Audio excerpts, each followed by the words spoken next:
because I'm not. Coffee in Tow is an interactive world news podcast, a dynamic and engaging live show that streams across multiple internet radio stations worldwide. This podcast brings you real time news updates, in depth analysis, and interactive discussions on global events, making you a part of the conversation no matter where you are. With a diverse range of expert guests and listener participation, it's your go to source for staying informed and connected to the world. Coffee in Tow is brought to you in part by Lormel Skin Food. Log on to lormelskinfood.com. Discover the range of natural skincare solutions. Indulge in the radiance of natural and organic beauty with the best natural and organic soap bars, whipped soaps, body butters, and oils. All 100% natural products. Lormel Skin Food for a natural, beautiful you. The world's best coffee from our farms to your cup. It's Grand Coffee House.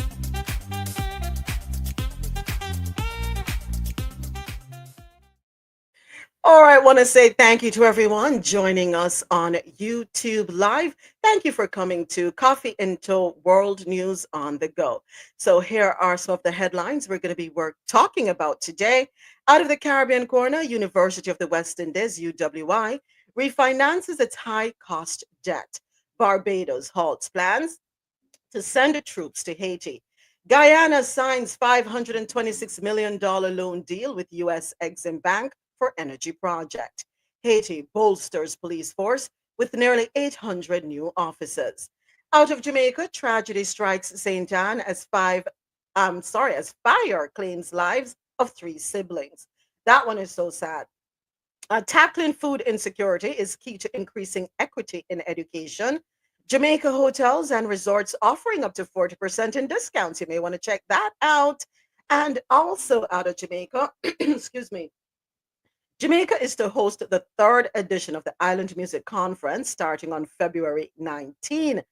Michelle Montano ignites NPR's Tiny Desk with its first soca concert. Can't play that link. I'm so sorry. Copyright infringement issues, won't be going down that road. All right. Next, Comic with Talk out of the Caribbean corner. Close relatives, PPV operators, are being linked to child SA. And of course, we have to change up the words we use on YouTube. We can't afford to get. On the international scene, China's exports in December up 10.7%, beating estimates as higher U.S. tariffs loom. The truth behind your $12 dress, yes, inside the Chinese factories, fueling Shein's success. Greenland, ready to work with U.S. on defense, says Prime Minister. Spain plans 100% tax for homes bought by non-EU residents. Ooh, that's interesting. Anyway, the Prime Minister plans to unleash AI across UK to boost growth. The math queen with a quantum mission to mentor girls. All right, and out of North America, Trump's all hell comments, a threat to Hamas, says US VP-elect Vance. Weren't we just asking where is JD Vance? We haven't seen him for a hot minute. Well, we haven't seen his picture, but we're hearing his comments, so we'll check in on that. Despite strict laws, your state, Javette, is awash in intoxicating cannabis. U.S. lists white supremacist Telegram network as terrorist group. And right here in Florida, Florida might be empty. DeSantis calls special legislative session to discuss Trump's deportation program. We're going to have TikTok Talk, business and tech news brought to you by Grant Coffee House, from our farms to your cups. For the Starbuckies, well, hanging out at Starbucks will cost you as the company reverses its open door policy. Ooh, okay, all right. I was never a Starbucks person, so miss me with that one. In health and science news brought to you by Lormel Skin Food for a natural, beautiful you, January marks Cervical Cancer Awareness Month. And in our lifestyle segment, why you probably aren't washing your towels often enough. How often do you change your towels? You'll be surprised how often some people change their towels when we get into that article. And in the Brew Entertainment News, Regina Carter, she's voicing frustration over lack of sympathy for the wealthy wildfire victims, saying, y'all are weird. Remember, we spoke about this yesterday? It's not that we don't have empathy for you, Regina, but there are people who have absolutely nothing, who have lost everything, and on top of that, had their insurance policies yanked from under them just months before the fire. So pipe down, Regina, pipe down. All right. RoSolo, Javette, Marlon, Tasha, AT, thank you for being here. Hope everyone is doing well. Javette, happy to have you home with me. Yes. Good morning. Good morning, all. Oh my gosh, it's a beautiful, beautiful It's a day. beautiful morning. Yep. All right, so let's go ahead and get started. First order of business. As well as usual, we start in the Caribbean corner. Let me go ahead and pin the link here in the comments on YouTube so that we know what we are reminded of what we're talking about. All right, University of the West Indies, UWI, refinances. Yep, it's high cost debt. I have to format that. Give me 1 second. I don't know why it's showing up, but let me delete that and start it over. Sometimes you format it in one place and then it comes out a different way on another, but okay, we'll work around that. Still working out some nuances here, Javette. So bear with the Dali. All right, here we go. First up, according to CaribbeanNationalWeekly.com, the University of the West Indies, UWI Mona, has successfully refinanced its high cost debt, saving approximately $120 million annually in debt servicing costs. This move is part of the university's strategy to address its significant debt burden, which had been denominated in US dollars and carried double digit interest rates, straining its cash flow. Denzel Williams, the pro vice chancellor and principal of the Mona campus, stated that the university had been servicing a debt of, got to swallow hard for this figure, $460 million per year for this portion of its liabilities. With the refinancing, the university is now shifting its focus to investing in revenue generating projects and further infrastructure development, aiming to strengthen its financial position for the future. To tackle its debt challenges, the university developed a program to restructure its high cost debt and secure Jamaican dollar denominated debt with lower interest rates. The university invited 6 investment houses to present proposals, ultimately selecting Cygnus, I think it is, as its financial advisor and arranger. A $3 billion bond was structured, denominated in Jamaican dollars, with a single digit interest rate. Additionally, there is an option to increase the bond by an extra $2 billion in the future. Okay, something is off here, UWI. $120 million annually in debt?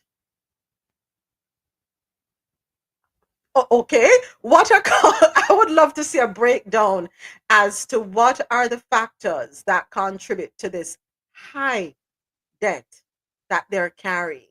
Because as far as I know, and correct me if I'm wrong, as far as I know, you have to pay your school fees, no? Before you can attend?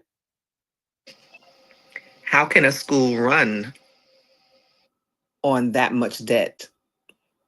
Does the article say anything about how they decrease that? Let me dig a little deeper. Okay, hold on. I said something wrong. They're going to be saving $120 million annually. Sorry. But they have been servicing a debt of $460 million per year. Now, Javette, to answer that question, let's go down a little deeper. Excuse me. Williams emphasized that the savings from the recent debt refinancing will be directed towards investments in key areas, including revenue generating projects and infrastructure development. He explained that the refinancing has provided the university with breathing space, allowing it to allocate resources for initiatives that will help improve revenue generation. Da da da da da da da da. Um, it's not very transparent. Let me put it that way, Javed. Not transparent at all. So they're Um, going to refinance and then use that money supposedly to invest in some type of something to bring money in. yeah, And this is a university. yeah. Something is off for me, but you know I deal with that, but I don't know how schools make their money. I assume schools made their money by tuition. And then you have people that will donate. All right. So I found something here, Javed. Scroll down a little bit more. Went down a little deeper. It says here in the last paragraph of the article, the university's financial landscape has become more complex in recent years, with government funding dropping from 80% to 45% of its overall budget. In response to this decrease in public funding, the university has had to rely more heavily on its commercial operations, which now account for 40% of its spending. These strategic investments in infrastructure and new projects are aimed at diversifying income streams and securing the university's financial sustainability moving forward. So, apparently, based on this, they were heavily subsidized by the government from 80% of their operating budget, their Cost. operating Yeah. Mhm. yeah, dropped from 80% to 45%. Okay, so we have how much is that?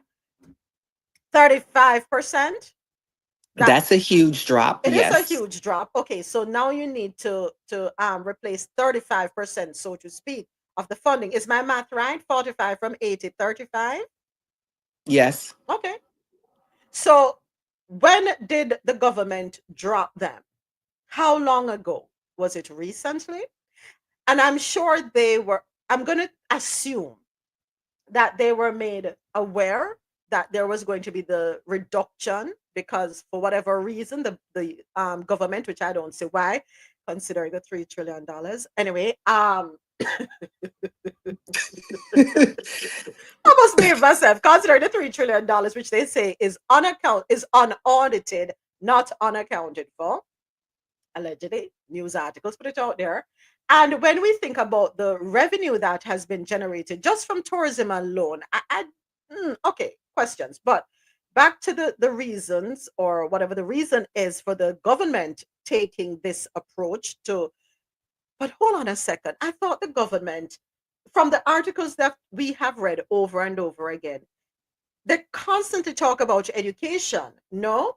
Or is it that they're moving it from the university because they recognize that people are not truly um, interested in pursuing a degree? They would rather go the technical route, they would rather have a trade. And so, could it be that they have shifted their focus from the university to say heart? I don't know. I'm just I wondering. I think from what I seem to understand from the articles that we discuss, Hmm. I don't think that money was given to the university. Okay.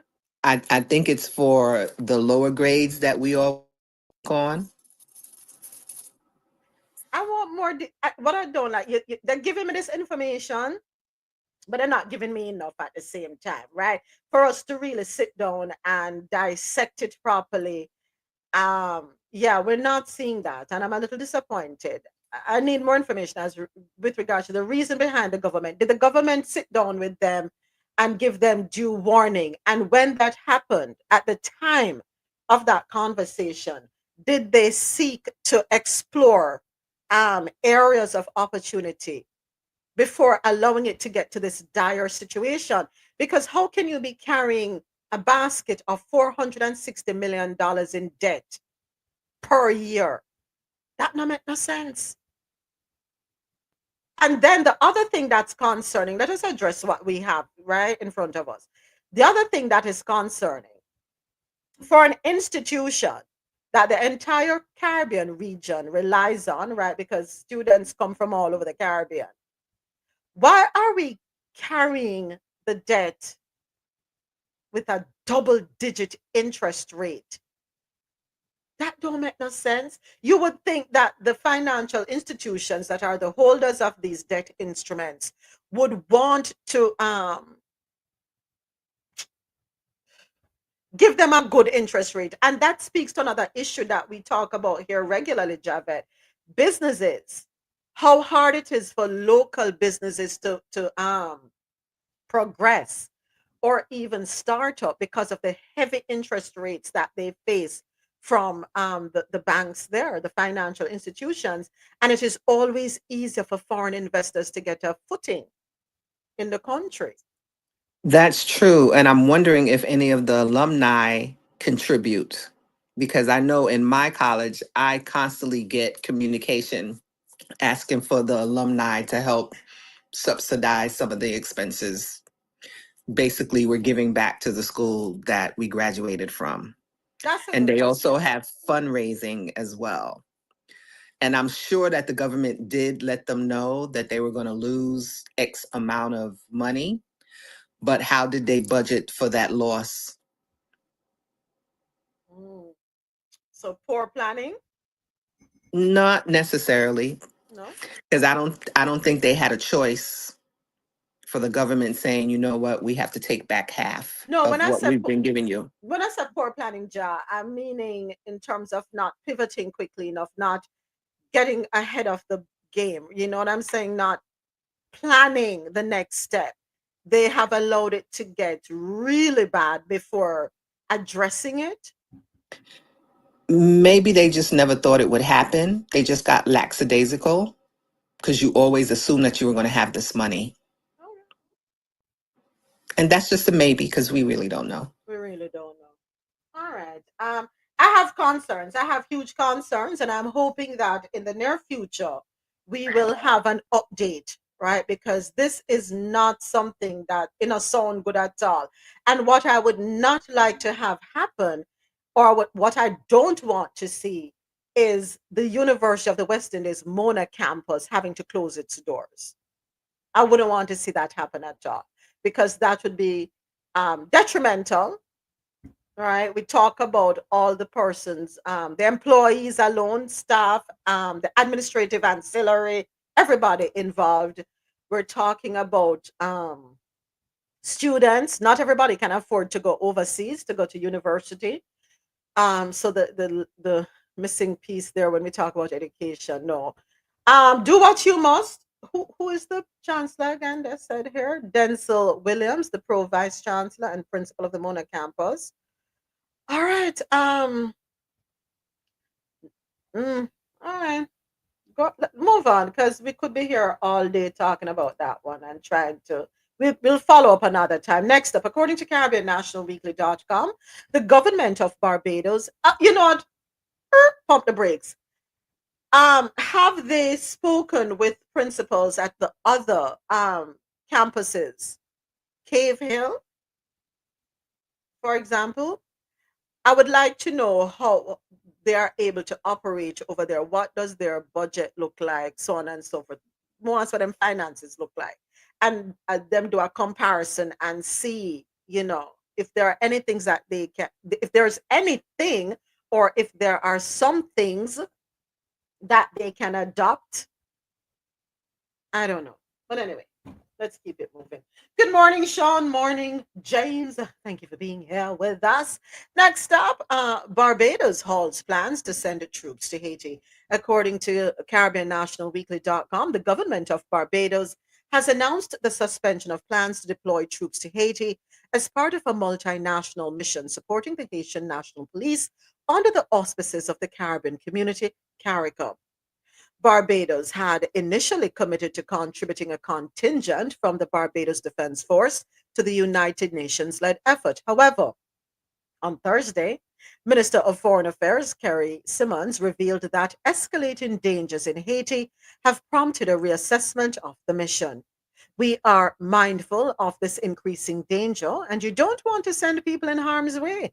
And the truth is that it has to be properly strategically planned activity. And we cannot safely say right now that there has been the level of strategic planning at the global level that we would have wanted. He further clarified that Barbados would now limit its involvement in providing technical assistance. Our troops aren't going anywhere at this point. We have indicated to everybody that Barbados would want to lend technical assistance wherever possible. And we're not at this point thinking in terms of any boots on the ground in Haiti. When we say technical assistance, there may be people with specialist skills, whether medical training, whatever. Simmons also pointed to shifting international priorities, particularly from the United States, as a contributing factor to the delay in coordinated action. We have expected confidently that the Biden White House would continue to be supportive. The election intervened, and America has pretty much stalled. And with that, the rest of the world has gone on pause on Haiti. We have had so many conversations here as it relates to Haiti, the reason why it's in the state it's in.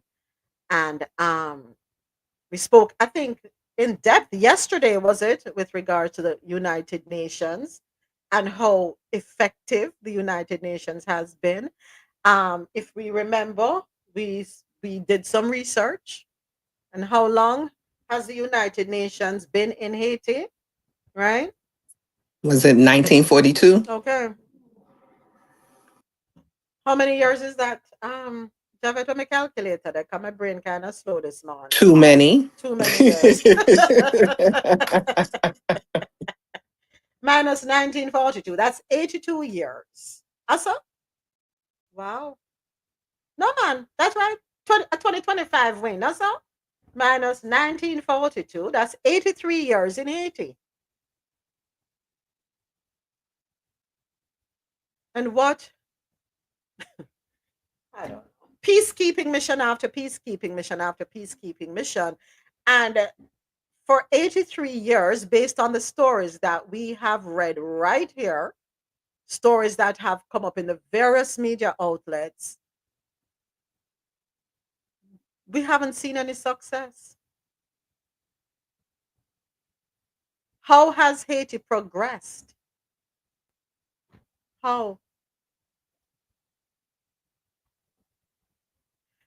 We have said that they're not listening to what the people of Haiti want. We have said that several times. I don't know. I think it's like beating a dead horse at this point. They don't want them to progress because they have too many resources that they can borrow. Borrow is how you put it. I'm still asking the question though. When are they going to return the gold that they extracted out of Haiti and said that they would keep it for them? Right? They said they would keep the gold for them. So how long are they going to keep the gold for? Hilarious. It's not even funny. But as I said, I think it was last week I said this. I need the Haitians to just stop for a second and take a look at yourselves. You're not going to resolve anything by killing each other. Your problem is not with each other. Yeah, your problem is not with each other. Hey Dre, welcome. So you're doing the same thing. Okay, let us take it back to Jovenel Moise when he was assassinated. When was that? 2021? No, sir? Yeah, 2021, summer of 2021, when they had the assassination. And there has been no peace since. So at this point, the Haitians need to come forward and say exactly what it is that they want. And then the United Nations, um, the United Nations, the United Nations, you're going to have to listen and advocate for them. If you are going to be the liaison, you're going to have to listen to them, advocate for them, deliver the message. And then those to whom the message is being delivered, you're going to have to listen. Javed, so sorry, my apologies. So yesterday I spoke about the image, the reasons why Haitians are dying. Oil, uranium, diamonds, gold, petroleum. And there's another mineral there. I think is it iridium? I think Was that the one for they use for batteries?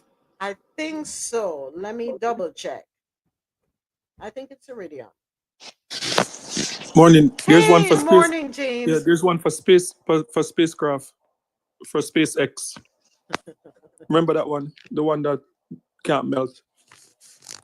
Ah, This yeah. doesn't make sense. One of the T's, right? The triple T, titanium. I think it's also in Africa. Sorry, Dre. I'm so sorry to cut you. I think we spoke about that one 2 weeks ago, James, when we're talking about in Africa. Mhm. Okay, yeah. Sorry, James. Dre, go ahead. I don't believe half of these stuff is there. I'm gonna tell you why. How come they're not in Jamaica, DR, Puerto Rico? It doesn't make sense to me though. I'm just saying. No, that's a reasonable concern. But how do we know they're not there? Or you know they're not there. You know, according to people. Because no other island have it. Yeah, bauxite in Jamaica. Yeah, bauxite in Guyana. You have gold in Guyana. Then you have gold in Suriname. You have oil in Trinidad. You have oil in Venezuela. Like everything that Haiti have, none of the neighboring islands or anywhere have anything. Jamaica have the iridium. I don't know. It just don't make sense to me. Just don't make sense to me. So what would you deduce from the whole situation then? Hold on 1 second there, James. What would you say then? What are you thinking then, Dre, could be the reason, besides the fact that it could be alleged retaliation for Haiti being the one to lead the way with the ending of slavery? What do you think? Yes, they're still suffering from that and the debt that France put them in. So they're still suffering from that, and then the bad governance and all of that. But all that stuff, oil, none of that stuff don't make sense to me. Just don't make sense because the other neighboring island don't have those, like Jamaica, Cuba, so Haiti have it and DR don't have it. It's just up on the Haitian side. But Puerto Rico don't have it. I'm just saying, not disputing anything you're saying. It just doesn't make sense to me. I just think they're suffering from the bad governance over the years, and then all the stuff that was done to them, and then the U.S. going in and making things worse, create more chaos and stuff like that. But I don't think it has nothing to do with no resource. But Dre, according to that logic, why is it that DR the Republic King Republic is the only country in Africa with so much different minerals, and the neighboring countries around them, DR Congo? The same thing. That like their neighboring islands don't have their neighboring country don't have the same resources that they have. So it's possible. Do more research. Those neighboring countries do. They probably just haven't discovered it yet. If you look at Nigeria is not the only one have oil. Bauxite, the same thing. There's a few, like at least few surrounding areas have the stuff. So if a lot of those stuff is in Congo, it's somewhere else close by, right? But come on now, just look at it. Look at the Middle East with oil. Not everywhere have oil, but a lot of places surrounding a lot of these, Kuwait, Iraq, right? Like so I'm just saying, like everything just there on the Haitian side, no, but not in DR. DR don't have it. there's a lot of things that's happening in the world that we don't know. Like DR could have it and the security and they're not ready to use it yet. Cuba could have it, and Okay. that's why Cuba Okay. is still under embargo. You never know because Okay. no. Okay, so Trinidad discovered oil. They said the first person with knowledge that oil would have been in Trinidad was 200 years ago. It took like 100 years or about 8 years after that before they start the process. And 100 years later, they're finding oil in Guyana. You don't think that they knew that oil was in Guyana before? The rumors about oil in Jamaica that they cover back up. You don't think they know that oil?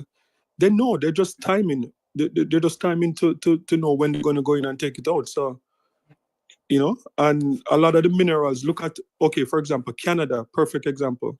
The minerals that they can't get, France cannot get no because of the three African countries throughout the French army.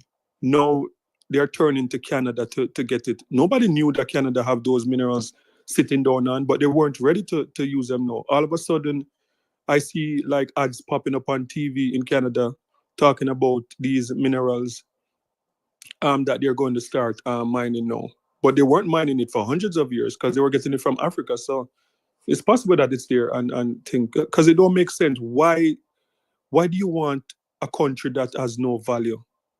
Why everybody want Haiti so? And why peacekeeping force for 80 years?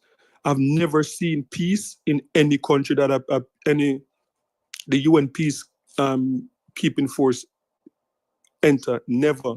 When they leave Rwanda, peace. When they left, just count the countries in Africa that they were in for years, and as soon as they left, peace, and countries start developing. But with them, no peace. So it don't make sense. I thought so. Haiti and DR was one landmass, and then Is one there landmass. or is one landmass, and the only thing that separated them was a war back in the day, and who won between what, France and Spain or whatever. Whoever won that side of the island. I don't think just because. So yeah, the Haiti side has the most, but it's still one landmass. So it doesn't mean that it has to be on the DR side as well. And like you said prior, you only discovered it on the Haiti side. Who knows why? But that's another story. But that's the thing. If they discovered it on the Haiti side, you don't think they will explore it on the DR side? Not necessarily. And then it depends on who supposedly won that side of the world, right? All right, stick up in 1 second. So I jumped onto Google as you're talking about the DR and Haiti. One island, Hispaniola. The Dominican Republic's primary natural resources include gold, silver, amber, larimar, bauxite, nickel, coal, marble, salt, gypsum, and stone. With significant agricultural products like sugar, coffee, tobacco, cocoa beans, and avocados also considered natural resources due to the fertile land available for mining. Gold and silver are the most prominent minerals, with amber and larimar being prized gemstones sought after by tourists. In mining, the mining industry focuses largely on gold extraction, with operations like Pueblo Viejo being a major contributor to the economy. So they do have some of the resources over there. They have gold, they have silver. So then, what is the reason for? And Ja, I think you mentioned, or was it you? The difference, the French versus the Spaniards. Could that be the reason? I think so. So also on Google, um, according to Google, the primary reason for the ongoing conflict in Haiti is a complex mix of factors, including deep-rooted political instability, extreme poverty, a history of foreign interventions, weak institutions, rampant corruption, and the recent escalation of gang violence, all further exasperated by natural disasters like earthquakes and hurricanes. which leave the country particularly vulnerable. The assassination of President Jovenel Moise in 2021 significantly worsened the political turmoil and created a power vacuum that gangs exploited to expand their control. So let's talk about their historical legacy. Haiti's history of colonial oppression, followed by a violent revolution, left the country with a weak political foundation and economic disparities that continue to plague it today. So, economic disparities. What was the cause of that? Because they had to pay, Haiti had to pay reparation to France for the loss of revenue when slavery ended. So this money was handed over to former slave owners, plantation owners in Haiti. They were punished for leading the way to the abolition of slavery. Or, yeah, And who did you say have the gold? When you gold. started the article, you said when are they going to get their gold back? You know who has the gold. It's in the vault up in New York. Well, allegedly, it's there. It's supposed to be there. Okay, so those stuff that DR have, right? Haiti Uh-huh. have them. Haiti have gold and so forth. See, yes, the whole France thing and punishment for the abolition of slavery and all of that. But you don't think overall then is bad governance because they do have the resources? No, no, no, Dre. They were paying something like before the earthquake. They were paying something like 80 cents on a dollar to fund the debt to France, and not only that they had to pay back France, but from 1905 or somewhere about there, they were occupied by America. So they're paying back France, and under they undergo two American occupation at the same time. America destroyed their rice, their all of their natural resources was destroyed, and the peacekeeping thing, it's not peacekeeping, um, and the natural disaster. So no way they can't survive that. All of those combination of things, it's hard to survive. I think they're just painting an image as if like it's a predominantly black country, 90 something percent, and they're not capable of managing their resources. How can you manage when 80 cents out of $1 is taken away from you? So let's go a little deeper with regard to the natural resources. So Haiti's gold is buried in the mountains of the country's north near the border with the Dominican Republic. The mountains that divide Haiti and the Dominican Republic are rich with gold, silver, and copper. Geologists estimate that Haiti could contain up to $20 billion worth of gold, silver, and copper. Mining companies have spent millions of dollars on exploration, drilling, and building roads. Some say that the gold could help Haiti rebuild from the 2010 earthquake. It's 2024, 2025, 15 years later, and they have not been restored. Some say the gold could help Haiti rebuild from the 2010 earthquake and reduce its dependency on foreign aid. Others worry that the mines could be a boon for foreign investors and a bust for local communities. Concerns? Mining companies have forced or manipulated families to leave their homes. And there is an article dating back to 2012, June the 3rd, from the Pulitzer Center, where Haiti has been exploited by the US and Canadian mining companies. Mining operations could contaminate rivers and harm the environment. Mining operations could lead to disease and mass poisoning of animals, as well as consuming large amounts of water. Today, billions of dollars lie beneath Haiti's surface. Yeah, moments. What they call barbecue? What the Americans call him? All right. Thank you, AT. We gotta keep moving. It's a conversation that we've had several times. Yeah.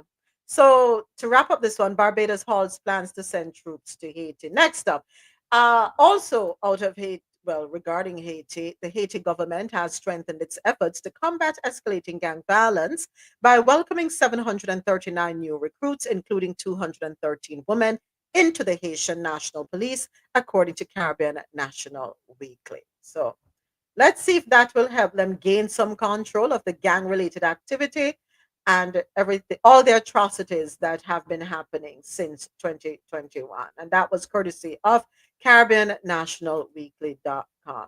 Yeah, I have to remember, AT, thank you so much. I have to be mindful of that because we have limited time within which to get all our stories done. Okay, next up, we head on over to Guyana. Guyana signs $526 million loan deal with U.S. Exim Bank for energy project. That story comes to us courtesy of CaribbeanNationalWeekly.com. The government of Ghana and the Export Import Exim Bank of the United States signed a landmark agreement on Friday, securing a U.S. $526 million loan to accelerate the multi-billion-dollar gas to energy project. The funding will facilitate the construction of a cutting edge natural gas separation plant, a 300 megawatt combined cycle gas turbine power plant, and related infrastructure for the gas supply pipeline at Wales West Bank Demerara. This ambitious project aims to transition Guyana to cleaner, more reliable, and affordable energy for consumers and businesses. $526 million loan. James, you did an article recently on your channel. Is Guyana the new Dubai? So is this loan necessary in your opinion? Because with the gold, I'm sorry, yeah, they do have a lot of gold, but with oil being the thing that's being wielded around now, do they really need to take out a loan? Yeah, that's what I'm thinking. That sounds fishy. It sounds like, I don't know. That just don't sound right. Yeah, because the money from the oil could go to develop the natural gas. And yeah, I don't know. That sounds suspicious. And I know they're building some bridge and stuff too, like a bridge from Guyana to Suriname. So I don't know if they're strapped for cash or whatever, but yeah, that don't sound fishy. Yeah, I have questions still. I do have questions and concerns with that. Is this the way of the US anchoring themselves there? Beating China? Is China present in Guyana? And to what extent, if they are, to what extent is their presence there? I don't think as much as the other Caribbean, but this look like, because Exxon is an American company, right? And Exxon is the one that's controlling so maybe it's one of those compulsory loan that you have to take out from if you're doing business with them. Maybe that's it. Like, take this money or else. I don't know. But it sounds fishy. So according to the article, the finance minister, Dr. Ashni Singh, underscored the project's role in advancing Guyana's vision for sustainable development. This single project will more than double our electricity generating capacity, improve energy reliability, and lower costs for consumers. It represents a crucial step in diversifying our economy and transitioning to cleaner energy. All right, here's how I'm going to look at it, James. As I'm reading that, I'm here thinking, because of the revenue that is going to be generated from the oil industry, and they're able to do their projections, they are going to be able to service this debt. But they need this upfront lump sum to be able to advance their mission as it relates to sustainable energy, right, and diversifying the economy. They ran the numbers, them crunch the numbers, and them said them can afford to do it. It is not a risk to them because they have their wonderful asset oil, and hopefully they will be able to pay this off as quickly as possible. The US $526 million loan approved by Exim Bank's board of directors 2 weeks ago supports a joint venture involving US firms Linseca and CH4 Systems, as well as ExxonMobil. Currently, 85% of the 500 workers on site are Guyanese, reflecting significant local involvement in the project's development. Does that change your view? That's that's a beautiful number. 85%, that's really high. And don't most businesses take out an equity loan in order to do certain things versus using their own money? Mm-hmm. Mm-hmm. So we'll see. Yeah. So the gas to energy project is expected to redefine Guyana's energy landscape, bolstering energy security and driving economic growth while laying the foundation for a sustainable and diversified future. I'm going to say that this loan was taken on the premise that they need to move quickly and they are able to service them debt. I like the 85% of the 500 workers on site being Guyanese. Ja, my only question is how many of them are sitting at management level? Because it sounds good, but you know how it is sometimes with foreign companies. Yes, they may agree to hire so many members, so many citizens of your country. However, they only keep them at a certain level. And we've seen that in tourism. I understand your concern, and honestly, I would assume that most of the management will be their own people, but 85% is still a huge number, and hopefully they're paying them fair market value. Fair market value indeed. All right. Thank you, Ja. Moving right along. Tragedy strikes Saint Anne as fire claims the lives of three siblings. According to Caribbean National Weekly, Jamaica's Prime Minister Dr. Andrew Holness has expressed profound sadness and outrage following a devastating house fire in Walkerswood, St. Anne early Sunday morning, which claimed the lives of three young siblings.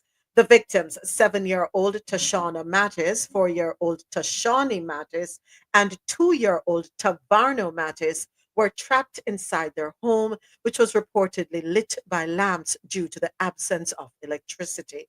The fire, which broke out at approximately 2:24 a.m., also left the children's grandmother and other siblings, and another sibling as survivors. The Jamaica Fire Brigade confirmed the tragic deaths following cooling operations at the scene.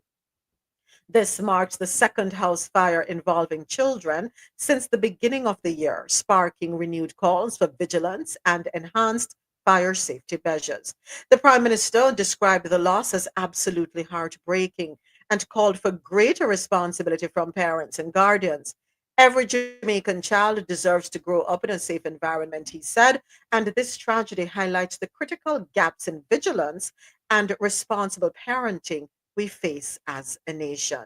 While acknowledging the economic pressures on many families, Holness emphasized that leaving children unattended, except in emergencies, is unacceptable. While we understand the economic demands on parents, particularly single parent households, there can be no excuse for leaving children unattended or with little to no supervision. So, I don't appreciate that at all. First thing, it's 2 a.m. Everybody's supposed to be sleeping. So the main thing for me is economically why these people could not have or pay or even have electricity. You spoke several times of the rising costs, and you're going to put all the blame on the parents?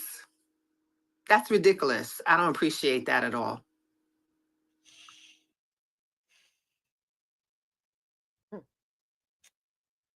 ah, um, the Child Protection and Family Services Agency, CPFSA, and the Ministry of Education and Youth have dispatched first responders to provide immediate assistance to the grieving family. Minister Dana Morris Dixon expressed her sorrow, saying the heartbreaking loss of these young lives is deeply distressing and serves as a painful reminder of the vulnerabilities children face in cases of emergency. Um, So I'm not sure how true this is, but allegedly, um, what had happened was so on social media, it is circulating that um, the mother left the children, took the children to the grandmother, right? The 4 children took them to the grandmother. The grandmother took them back to the mother house. I don't know how to remember. I'm saying I'm hearing this on social media. So it's all allegedly. Took them back to the house, put them in the room, and locked them up in there. But she took the baby with her. She took one, or not the baby, she took one of the children back with her. It is said that people in the community could hear the screams of the children. Now, it is also said, again, not sure how true this is, and I hope it is not true.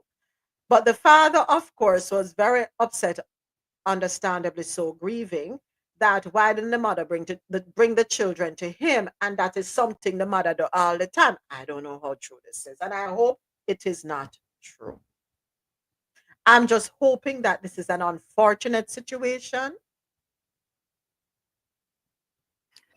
But I thought you read in the story that the grandmother and the other child was able to get out. So that means the grandmother was there. That's what it would seem like to me. But I'm just telling you what them said on social media. So 3 of the children were trapped inside the home.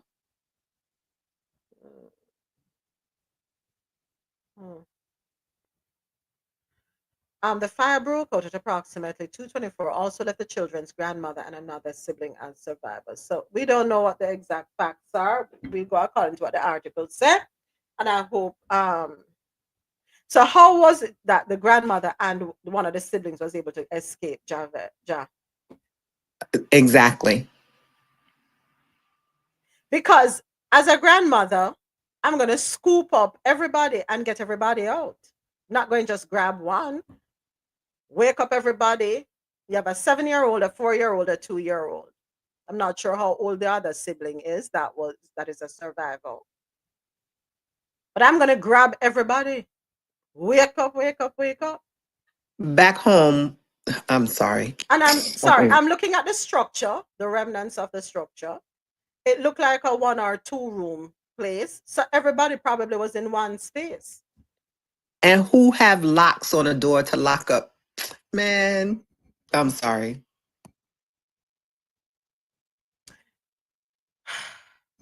Affordable electricity. But we know why the electricity is not affordable in Jamaica. Remember who owns majority share of the Jamaica Public Service? 80% of it is owned by whom? Was it China? The Chinese? Or Japan? Japan? Okay, I know it was one of the Asian countries.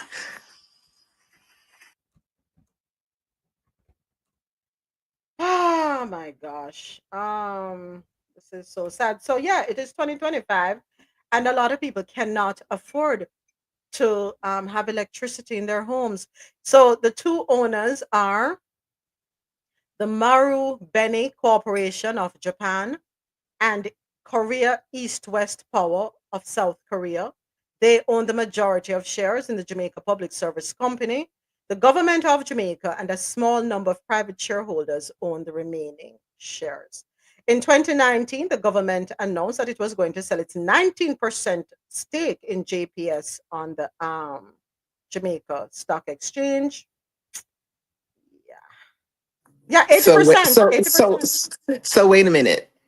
Their remaining percentages they plan to sell as well? That was back in 2019. I don't know if they followed through on that announcement. I hope they didn't. And if they did, I hope the shares were made available to locals.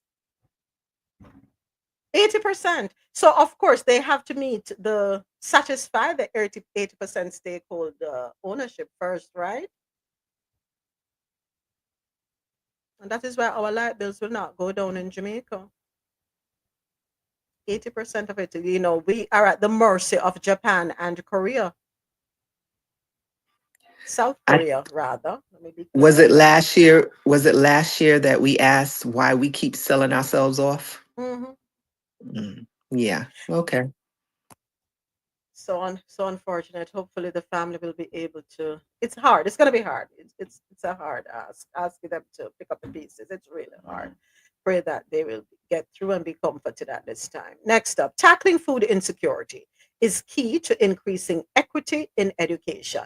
This article, courtesy of jamaica.loopnews.com. Let me pin the link over here. Oh, I have it pinned already. All right. That one is really hard. Tree pick me one up. Tackling food insecurity is key to increasing equity in education, says Minister of Education, Youth Skills and Information, Senator Dana Morris Dixon, rather. Learning while hungry is extremely difficult. Addressing food insecurity is a critical component of any strategy aimed at attaining equity in our education system. Many studies show that brain development in the early years is linked to nutrition. We also know that concentration and even behavior is affected by nutrition, and in turn, if you don't have adequate nutrition, it can lead to subpar learning outcomes. Dr. Morris Dixon was delivering the main address at the annual Archbishop Samuel Carter Lecture, which was held at Campion College on January 9, under the theme Pursuit of Excellence and Equity in Jamaica's Secondary Education System. Some $8 billion is spent annually to support school feeding initiatives, which benefit more than 30% of students.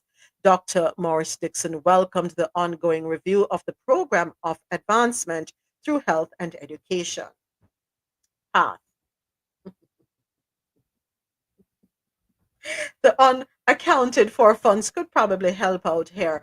Was it last week? Which island was it that we spoke about? Came up in the news as being able to offer free education to all students up until what level it was? We remember? Hold on a second. Was it Mr. President's Island? Grenado? And I remember saying that we need them to see how this can be replicated across the Caribbean, in particular Jamaica. Uh, I remember Bahamas saying they were going to be announcing a major tax reduction on their food items. Dominica was going to review their minimum wage and cut corporate taxes. Hold on. St. Kitts and Nevis. Okay, found it. I think it was St. Kitts and Nevis. Let me double check here. St. Kitts and Nevis announces a major increase in education budget. The 2025 education budget has surged to EC $120 million, which was a significant rise. Okay, here we go. Prime Minister Dr. Terence Drew highlighted the initiative during the roundtable on Tuesday, January 7, emphasizing the government's prioritization of education as a cornerstone of national development. Secondary education is free. College education is free. Preschool is free for some and heavily subsidized for others. So, St. Kitts and Nevis can do it. I don't see why Jamaica can't do the same thing. And I think if you make education free at the secondary level, that could help in tackling food insecurity. So, the money that parents would have to find to pay the school fee every term, they could pump that or use that to make sure them pitney well fed, or no. Because on top of paying the school fee, you have the burden of school uniform, books, shoes, all the attachments that go along with going to school. Transportation, because some children do have to take a bus or take a taxi to get to school. Why can't we take a page out of the book of St. Kitts and Nevis? Is that too much of a tall order? No? I guess for me, you have to compare the size of the islands and the people on it. But I don't like this term food insecurity. And can I give you the definition that Feeding America says? Yeah, talk to me. Tell me. Food insecurity is when people don't have enough to eat and don't know where their next meal will come from. It's a systemic issue that can happen to anyone due to poverty, unemployment, lack of affordable housing, chronic health conditions, racism, and discrimination. All right, so let us eliminate the last three. Wouldn't you say um the other ones apply to Jamaica? And why? So if you exchange what term would you use instead of food security then, Ja? Give us another term to use. I know it don't sound good, but when you It, it, break it down, is what a lot of people are facing. it to me it sounds watered down. Oh, water down. Okay.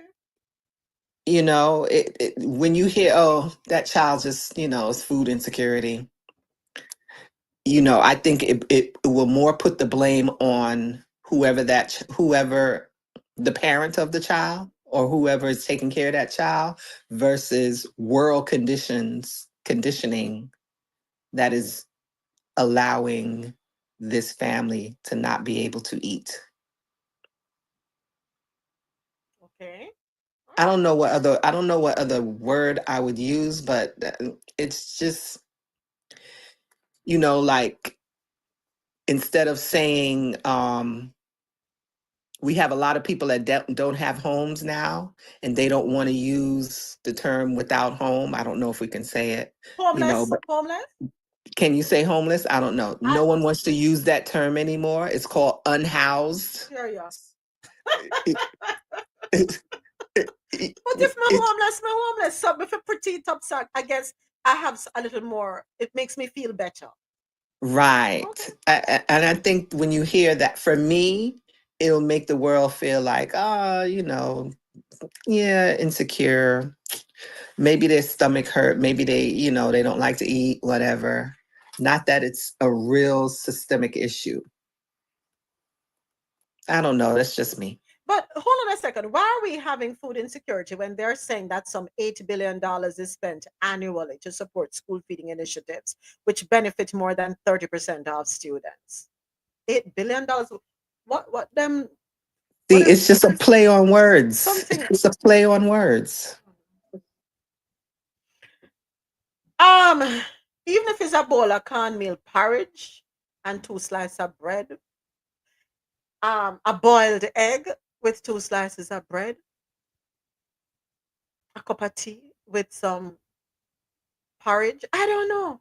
Nobody should be going to school hungry. No, usually parents will make sure so even if them not eat, them pick me and eat. Am I lying? No. You're gonna make sure so you're picking the goddamn bed hungry.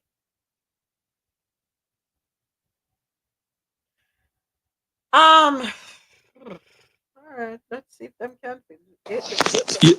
Yeah, yeah, I feel the same way about food insecurity too, and I realize the term came in play um, in recent years because food shortage in North America are people that's falling in the lower class that can't afford to eat. Like it's not a third world problem anymore. So in order to make it sound a bit more like sophisticated, because first world countries are going through it now, they find a nice word to just dress it up. Because when it's happening in Africa, people are starving. When it's happening in the Caribbean, you're starving. But now that Canada, because when I started work doing the volunteering at the food bank, that's when I first heard the word like food bank um the food bank group, like they said like, okay, we have to use, this is a new term that we have to use, food insecurity. So it's a first world type of fix because now Canada, America, England, everybody's experiencing more poverty now. So they're like, okay, let's make it more sophisticated. Mm.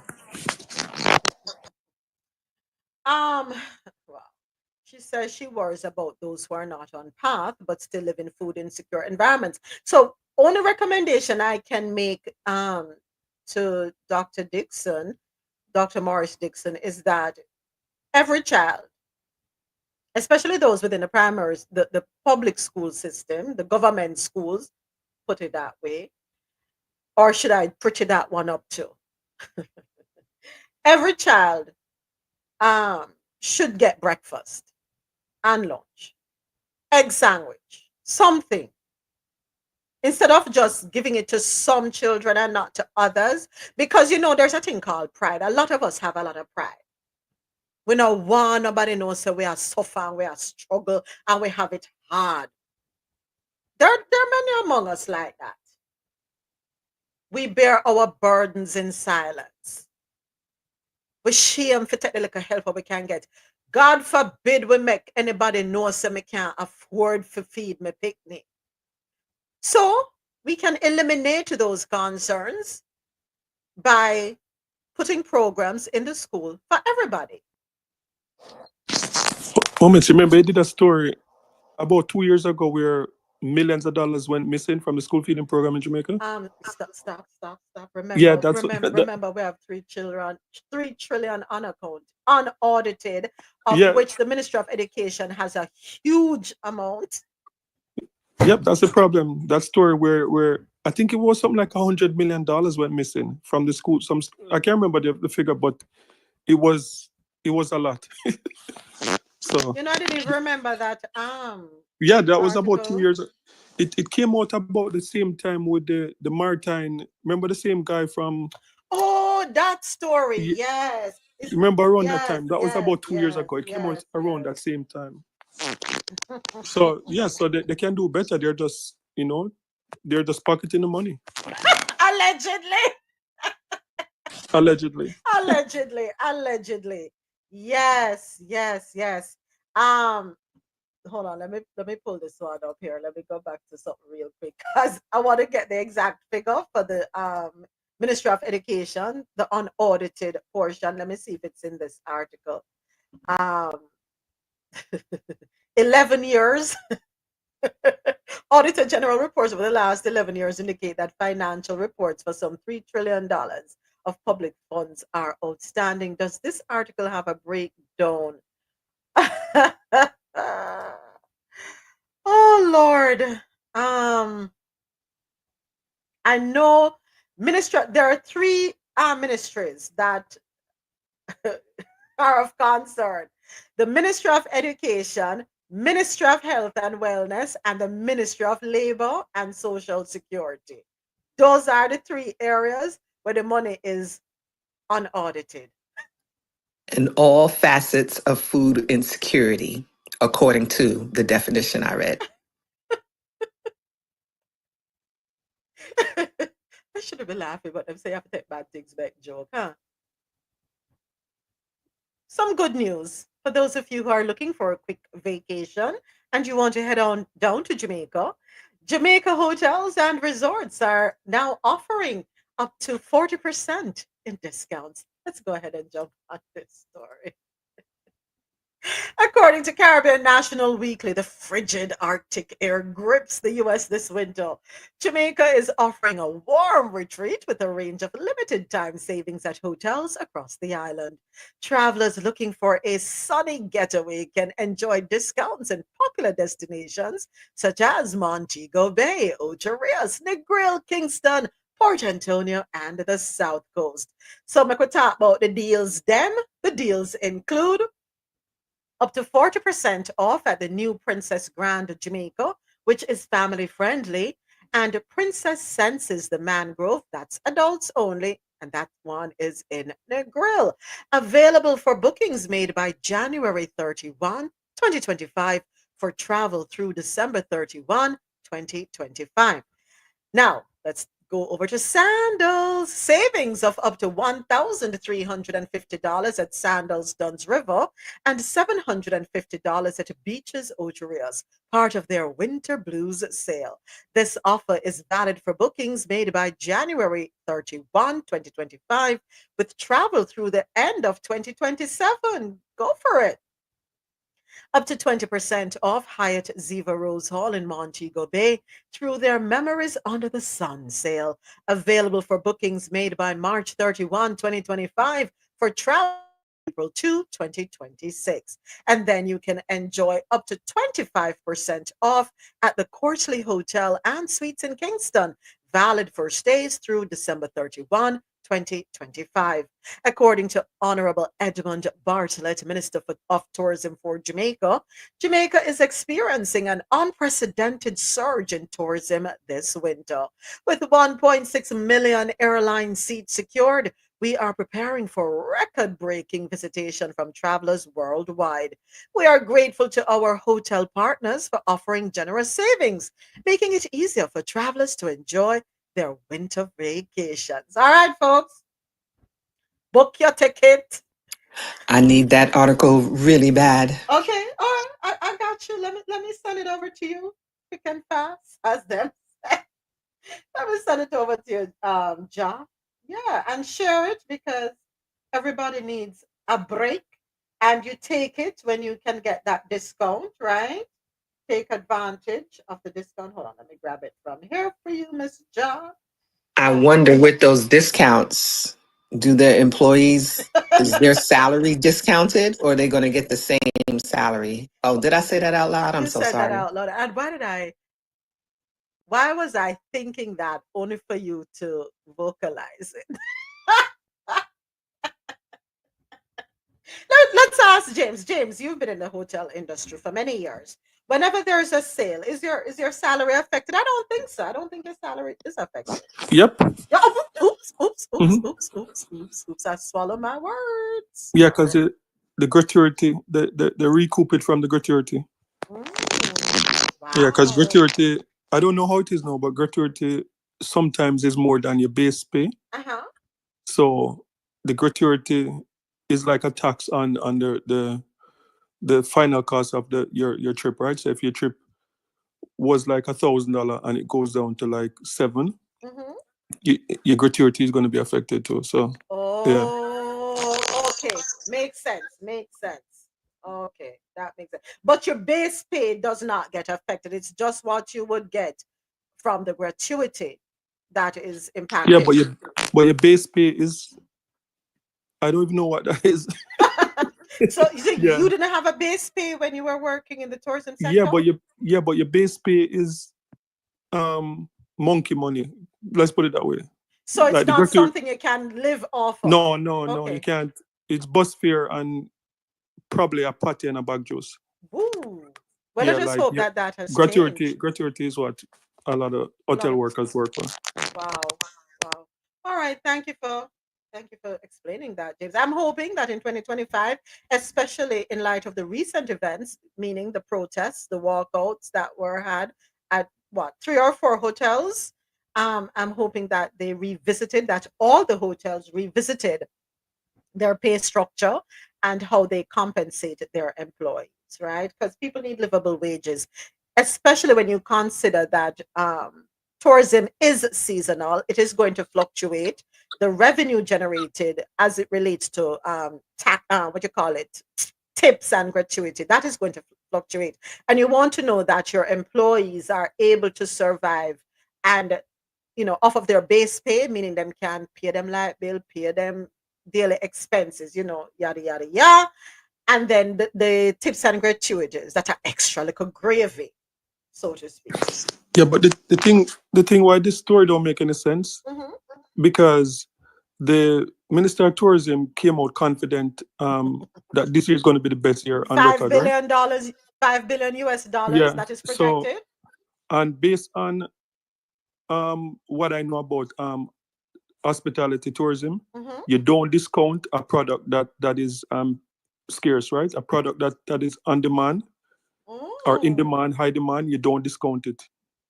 People normally discount like half season, Mm-hmm. like low season when, like I know when we're in Bermuda,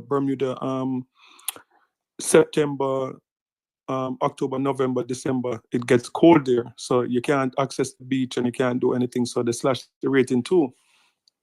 But it don't make sense to slash rate in peak season. So it seemed like they know something that they're not telling us. So, okay, I see what you're saying.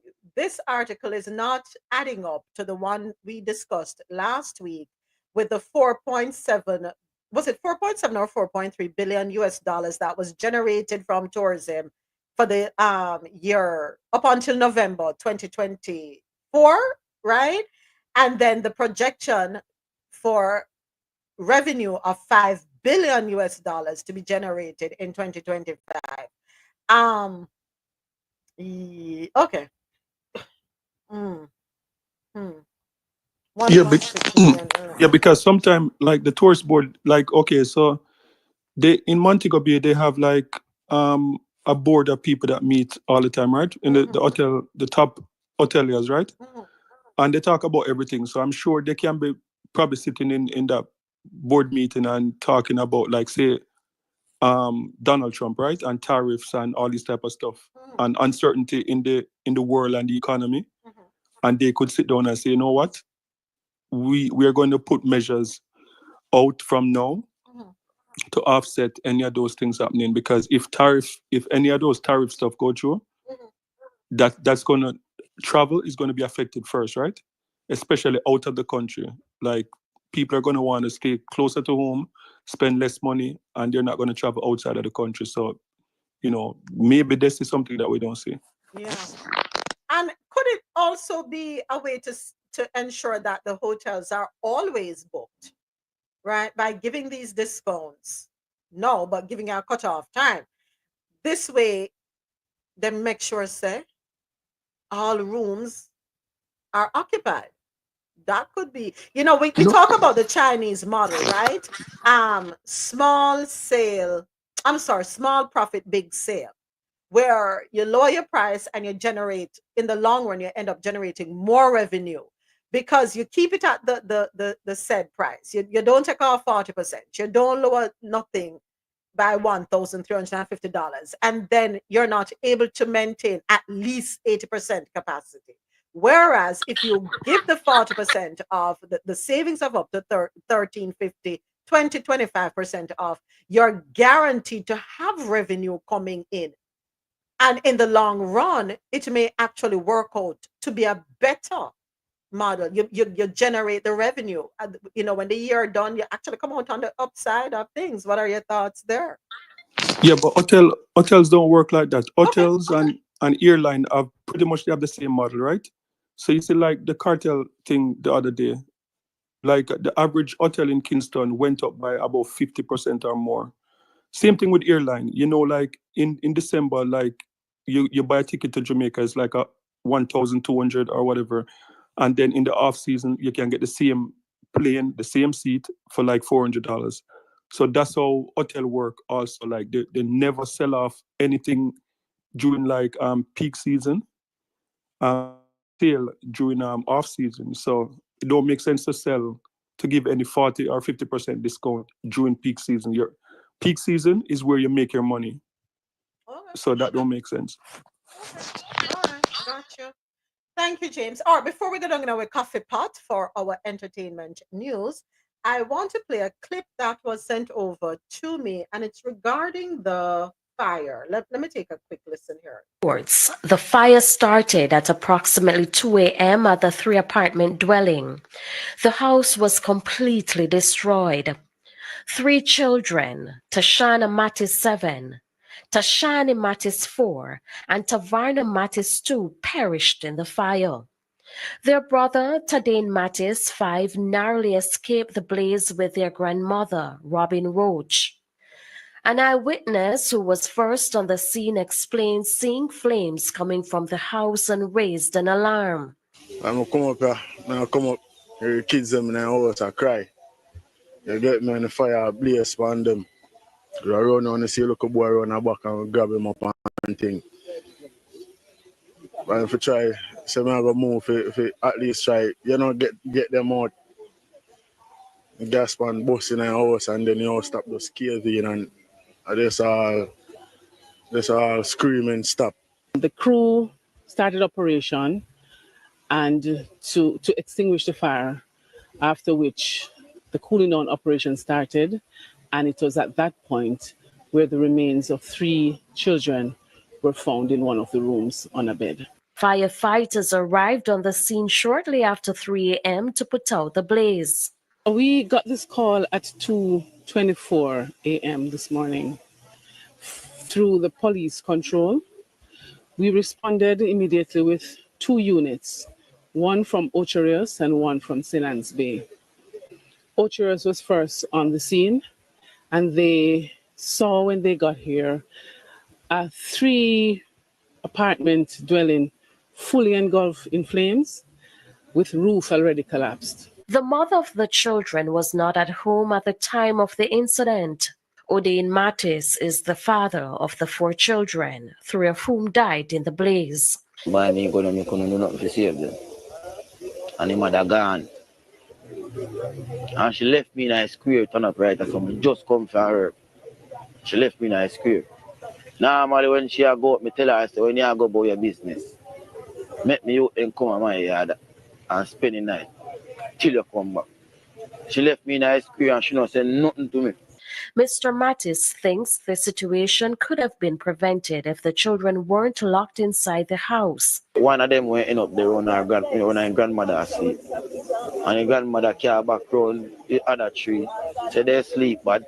So in car, them go put them in her house. And they lock the door from on the outside. So none of you them can't get to come out of the house. Only one save and I want to sleep with the grandmother. So the 3 children belong to you? 4 of them.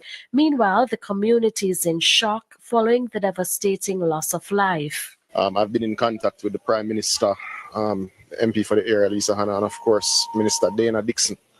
All the arms of the state to provide the necessary support are already mobilized.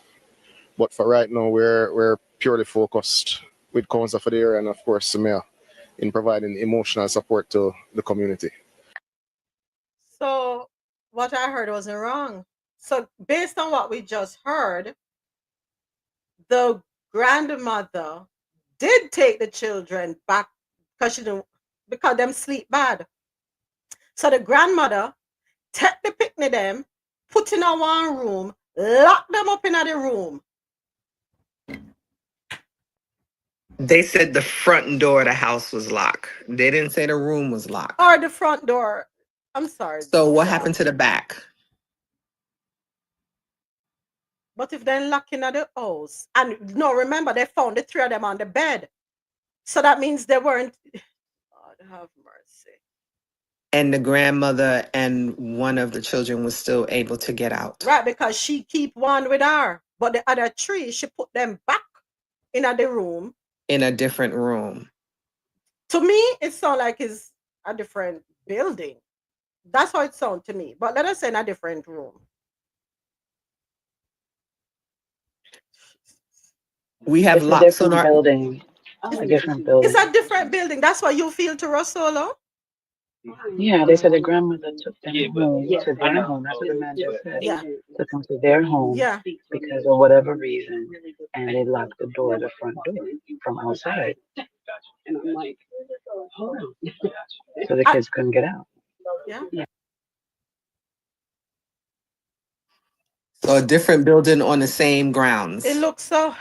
It looks so. Mm. It looks so. Why may I tell you, Whew. So then at the end of the day, let me just still say this. It's probably something that she has done before, right? Mm-hmm. It's unfortunate that they had to use an oil lamp for whatever reason. I just think, I don't know how the bills are paid in this home. I don't know why they're using an oil lamp at night. Maybe they use it like a night light, like how we have plug-in some night people lights. do that. Some people do that. Right. But because you don't have electricity, you have to use an oil lamp. Oh gosh, Lord knows this is a tough one. Tough one. It's tough. It's tough. Me not tell no lie. That one day. Whoa. That one day hard. That one day hard, Jai. Hard. It's hard. But I cannot understand why. Okay, children sleep bad. Me at my old age sleep bad.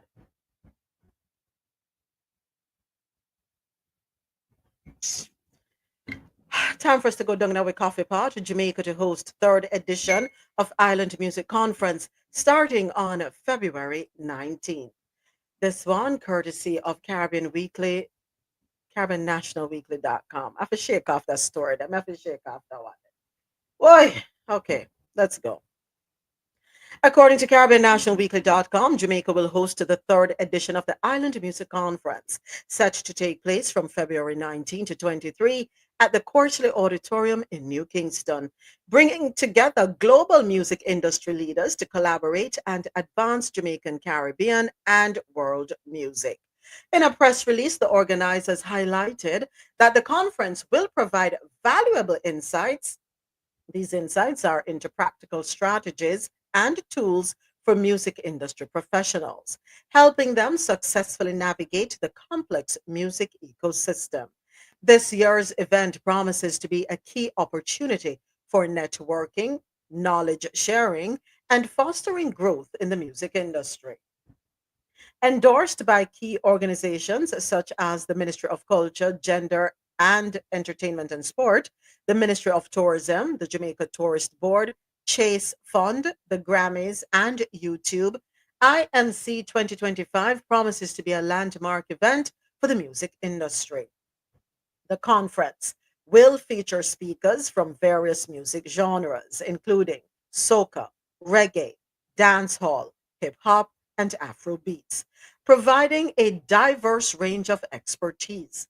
In addition to genre specific discussions, experts will focus on successful formats and techniques that have driven success in the global music landscape. Excuse me, offering valuable insights to professionals seeking to thrive in the industry. I think this is courtesy or led by Shaggy. No, he started it. Am I wrong? I think Shaggy is the one who started it. These, Yeah, I think so. yeah. There, the IMC 2025 boasts more than 25 panels and a songwriting workshop. There will be a keynote address, of course, panels, songwriter workshops, leading music executives and practitioners, demystifying and giving tips and insights into key global music topics, including how streaming platforms, artificial intelligence, and virtual reality are shaping the music industry. So, government policies or partnerships for creative economy growth, is music success a numbers game? Reclaiming the UK market, money management for the MIP, and sonic branding. Artists including Kemar Haikon, Stoneboy, Kevon, Jesse Royale, and Johan Marley. If we remember, they performed with Shaggy and Wyclef last year. Hopefully, the event will be a success that many who are interested in gaining insight and getting information about the music industry will take advantage of the opportunity. Those who are already involved in the industry, hope you'll get involved and seek to grow. All right. So, also in the coffee pot, Michelle Montano ignites NPR's Tiny Desk with its first soca concert. This article also courtesy of Caribbean National Weekly. Forgive me. That the story really have me shake up away. I'm really trying to shake it off with the children. I'm so sorry if I sound a little off, but yeah. All right. So according to CaribbeanNationalWeekly.com, soca singer and reigning calypso monarch Michelle Montano has made history. How? Well, he is the first soca artist to be featured on the popular NPR Tiny Desk concert series. The highly anticipated video was released on NPR's YouTube channel yesterday. Montano's performance brings the vibrant energy of soca music to the intimate setting of the Tiny Desk, showcasing his incredible talent and cultural influence.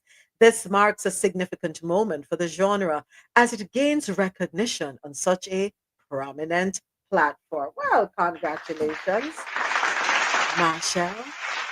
Of course, the concert highlighted his versatility as an artist, blending traditional soca rhythms with contemporary sounds, and resonated with both his longtime fans and new listeners alike. All right. We hope to see more soca artists on the NPR Tiny Desk stage. Good for you, sir. Good for you. All right, it's time for Compa Me Veranda, Mekwe Talk. This article, courtesy of JamaicaLoopNews.com, and I must advise you, trigger warning, trigger warning. Close relatives, PPV operators being linked to child SA abuse. All right, let's take a deep breath and get into this one. It is a matter of concern. It is a matter that seems to be prevalent. Nothing new. Apparently, it is something that has been going on for a long time. According to Jamaica.loopnews.com, close male relatives, as well as bike, taxi, and public passenger PPV vehicle operators, have been listed by the Westmoreland Police as the main perpetrators of SA involving children in the parish.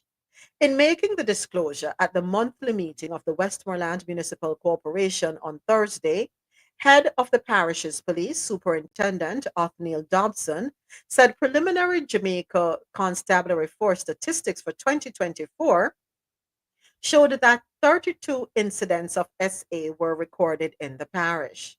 This figure represents a decrease of one incident when compared to 2023. He elaborated that we continue to see a situation where a lot of the essays are committed by families or close friends that persons would leave their children with. The Westmoreland Police Commander also shed light on a disturbing trend relative to SA cases, stating that in over 90% of incidents, the perpetrators are males who are known to the victims and often include family members.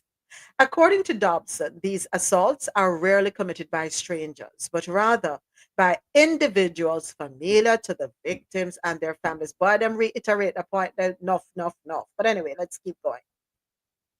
He also expressed concern about the roles of bike taxi and PPV operators in exploiting vulnerable children, citing them as major offenders in these crimes. The parish top cop did not provide statistics on those offenders.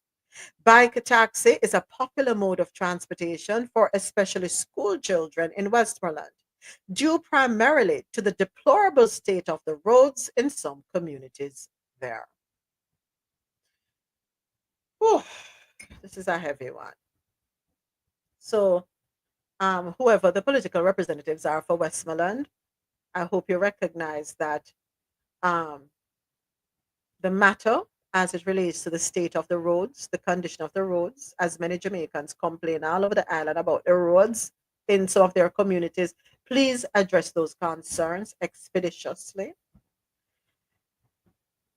There a time when adults would protect children? Everyone bore the village mentality. Children were not to be harmed in any way, shape, or form. Wasn't there a time when that was how society moved? Women and children. Women and children. Yeah. Protect the youth, them always used to say. No, so? You would see um adults, especially when young children want to cross the road, you would see adults stopping traffic, allowing the children to cross the street, protecting them. What happened to those days? What It happened? used to be a very noble thing for a man to give his life for a woman or a child. Those things have drastically changed now. Agreed, Jared. Agreed. How do we go back to that time? Do adults not understand that when they intrude these children, they have damaged them for life? Even if when they reach adulthood, you see them smiling. Many of them are tormented on the inside. And not everybody is strong to just pick up the pieces and move on. You have caused irreparable harm emotional, physical, mental harm.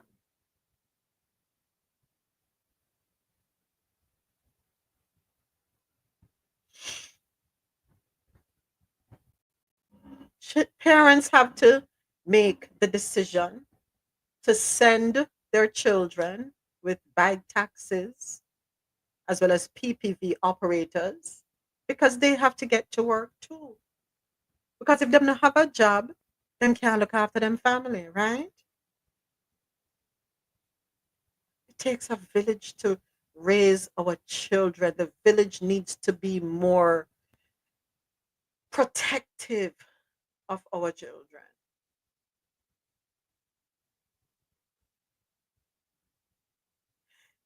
Families and close family friends who harm children. How do you live with yourselves? Huh? How to do it? To prey upon young children. Parents, I'll say this.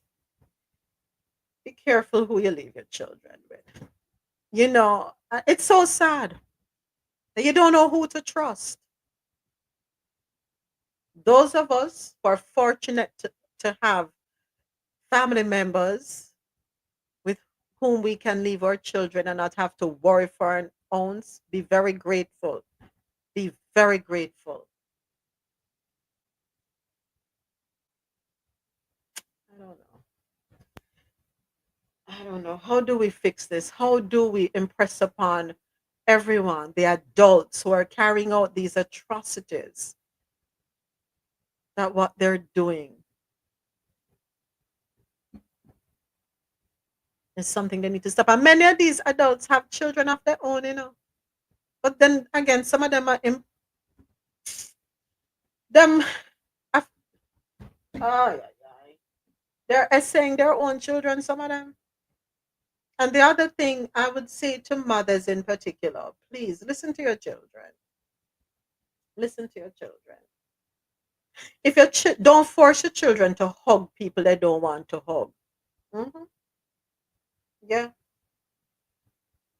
the child is saying no, I don't want to hug, or you see them shrugging off the person. Pay attention to body language when they're around a particular adult.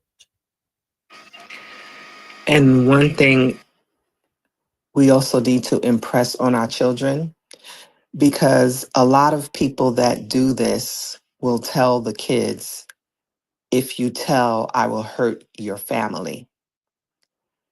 Tell your children to ignore that.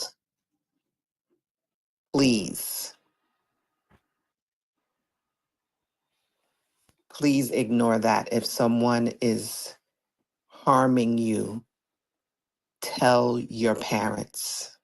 Your parents are your main protector. They're supposed to be.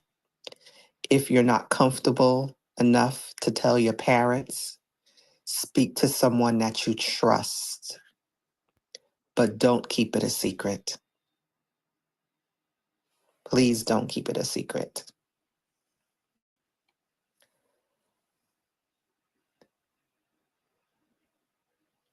Anyone else want to join in and say something?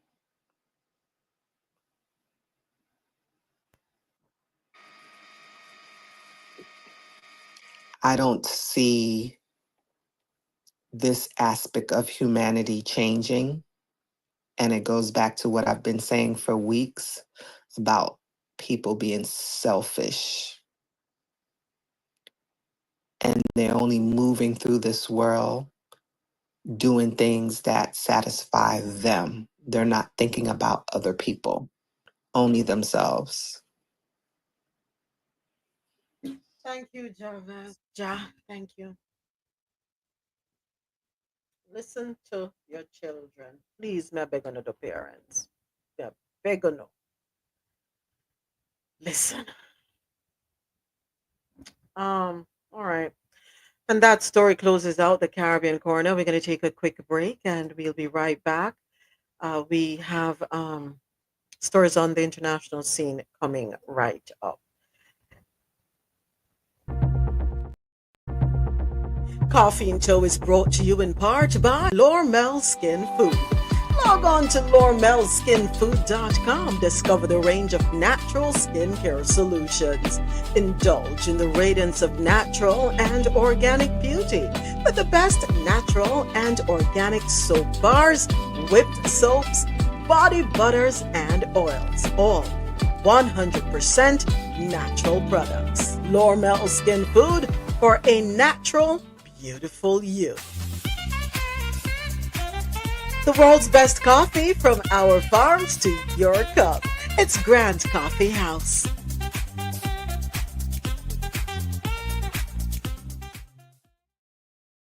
All right, we're back with you on YouTube Live. Thank you so much for joining us for Coffee and Dough, World News on the Go. So I just got some news. I didn't know, Ja, that Protege did what? He did what?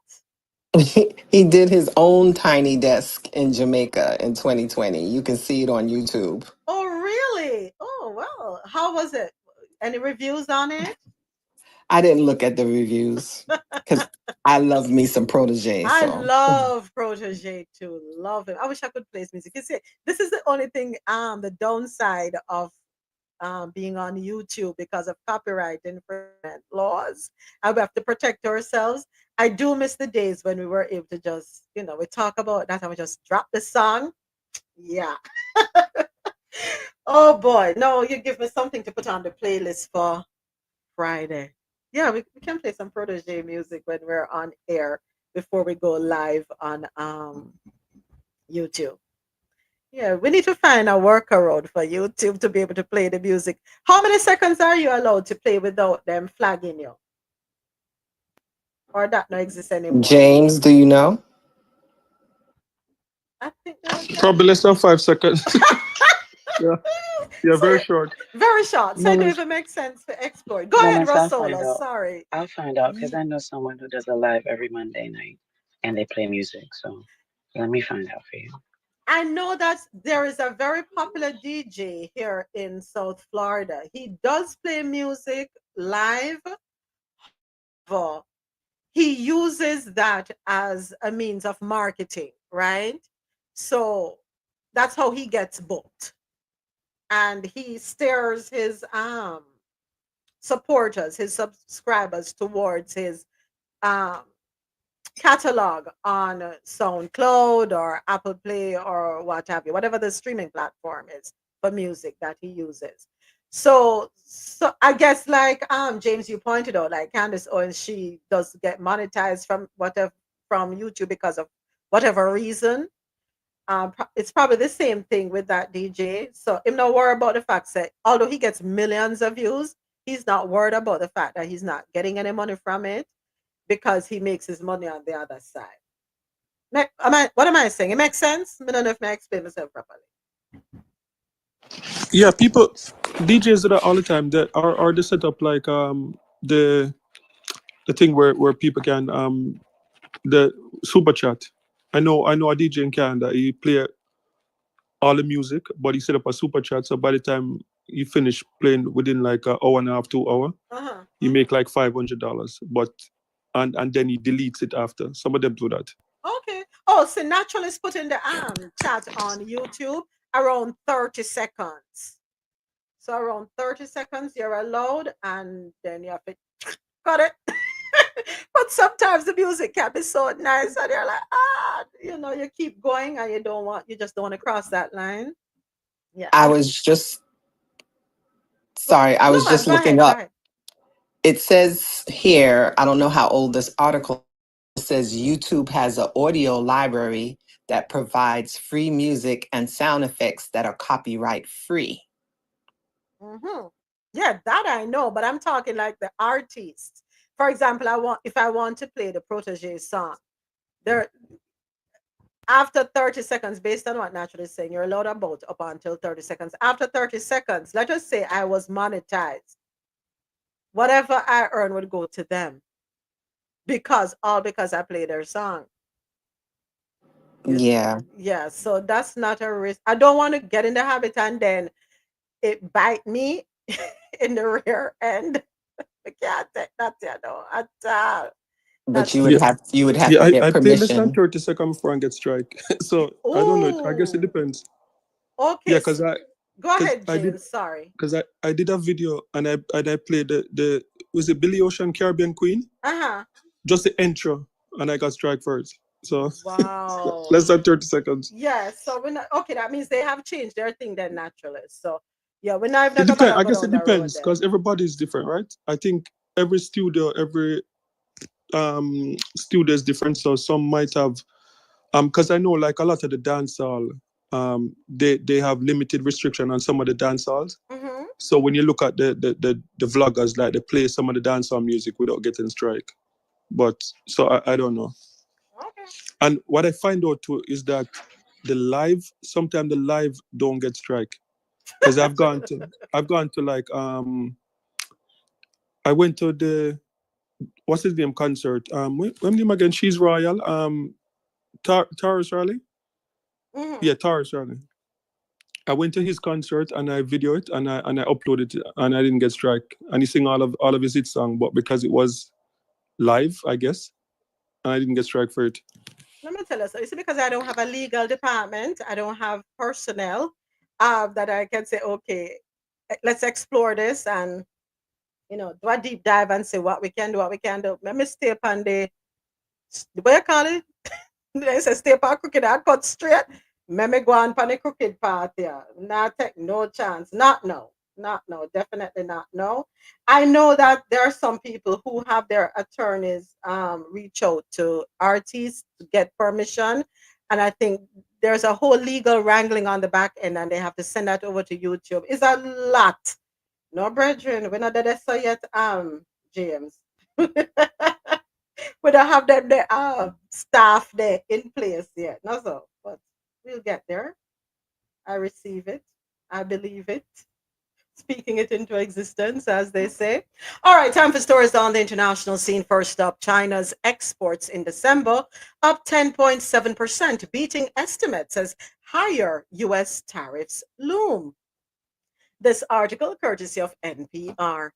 China's exports in December grew at a faster pace than expected as factories rushed to fill orders to beat higher tariffs that US President elect Donald Trump has threatened to impose once he takes office.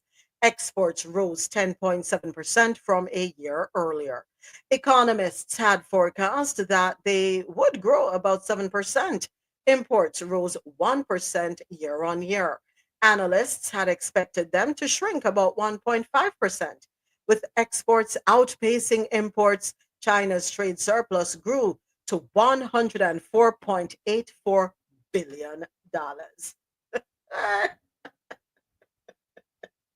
Everybody getting ready. So let me ask you a question. Quick question. And I know what some business minded people are going to do or say. So I'm able to get a bulk order to say last me for the year. I think there's a company in North Carolina that went ahead and did something similar. But anyway, I'm able to order enough inventory to last me up until December of this year. And I'm able to get it pre tariff prices. Pre the increase in tariff. Let me behave myself a bit more business. All right. Pre the tariff, right?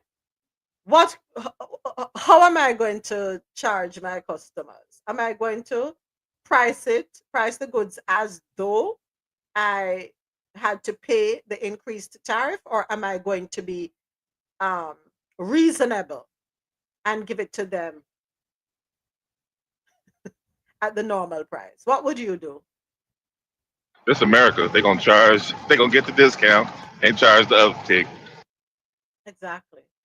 That's exactly what's going to happen. I think it depends on the owner of the company. We would hope that they would have a heart, so to speak, Ja. Hmm. Is it considered a heart? Conscience.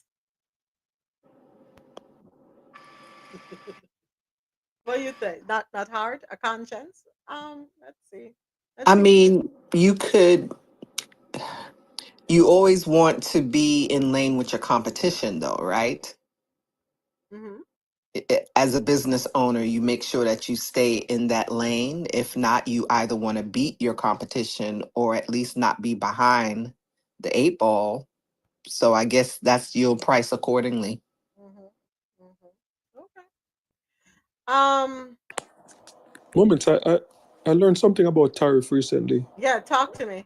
So apparently, America used tariff before they started using tax. Like before, there was like a sales tax and any type of tax system. They used to use tariff. So Mm-hmm. like 100 and something years ago, there was no tax, like no sales tax, no tax deducted from your salary and stuff like that, and they got most of their money from tariffs. That's what I was learning the other day. So I don't know how true it is. Mm. Like it's an old system. So for some people listening, I just remind them that a tariff is a tax, right? So, and I think to before I get back to you, James, a lot of people, unfortunately, in the US don't understand that tariff is tax. It's kind of like money. There are different names for money. When you borrow the money, is a loan. When you owe the money, is a debt. When you save the money, it's a, or when you go to the bank and put it, it's a deposit. So tariff is a tax that is imposed by a government or any country around the world, right? And it's related to the import and exporting of goods. All right. Go ahead, Dre. I know you were gonna say something. Go right ahead. So I would suggest, even though you buy the goods, right, and you put down a whole bunch of them, pre-tariff. Dre, you in the matrix. Um, You're going through the no, you tunnel. can't hear me. You're going through the tunnel. All right, try again, Dre. Try again. Let's see if we can hear you any better.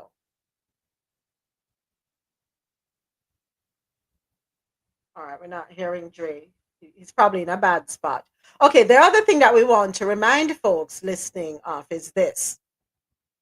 These tariffs slash taxes, right? They are applied on any goods that are imported, brought into, come off of the ship, the plane, however, and end up in the United States of America, right? So as long as that product was not made in the USA, it had to come here. It's coming here. It's now referred to as an import, right? We import these products from another country. The cost of the import, aka the tariff that is applied to the cost of the good, is passed on to the consumer. No company is going to absorb the cost. The country from which we import the goods, meaning they are now the exporter, they don't bear the burden of the tariffs, aka the tax. We have to understand that, right?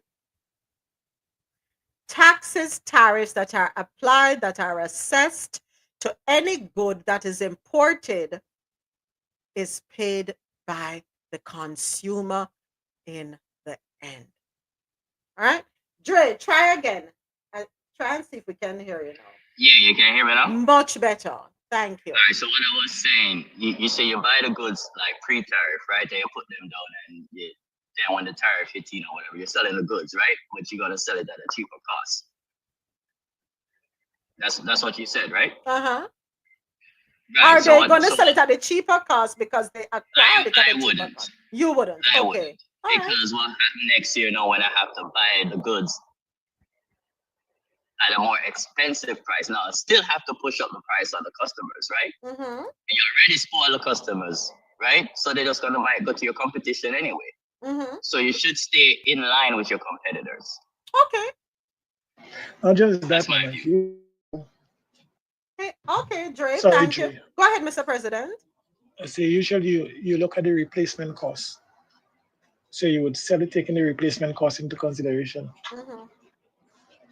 because, as Dre said, when you have to replace it, you have to replace it at a higher cost. So So in you don't other want to put words, you, yourself at you a ramp up and give disadvantage. yourself the security that you're going to need down the road. Yep. Okay. All right. Thank you, Mr. President. Unless you're overstock and you want to get rid of it quickly. Okay, you can use that as a way to appeal to consumers. You know, you have a sale and you're still not gonna lose. Yeah. All right. James, were you referring to the Boston Tea Party, which was an act of protest back in, I think that was what, 17? Hold on, let me look this up. Okay, here it is. So, what was the Boston Tea Party and why did it happen? So, 60 American colonists. And this happened back in December of 1773. They protested by throwing 342 chests of tea into the Boston harbor to agitate against both a tax on tea, which had been an example of taxation without representation, and the perceived monopoly of the East India Company. Is that what you were referring to, James, or something else? No, not that. Not that one. All right. No. Okay. Okay. Yeah. So, all right. So to go back to what you were saying, if I'm understanding, exploring the route of just assessing tariffs and sales taxes would be better or more reasonable, more favorable than having to pay, having taxes deducted from your salary. Is that what you're saying? No, I was listening to someone explain how Americans started paying so many tax. Mm-hmm. And they said most of the tax that's paid in America now started after World War One and World War Two. Mm-hmm. Like it was in the Constitution that tax was pretty much illegal to tax American citizens. So they were explaining that how America used to make money, the country used to make money, is to get put tariff on anything that's coming into the country. But when you go to the supermarket, there would be no additional tax. When you get your paycheck, they wouldn't deduct any tax from it. So yeah, that's what it was a podcast that I was listening to, and they were talking about the history of the tax system in America, and how 100 and something years ago Americans did not pay tax.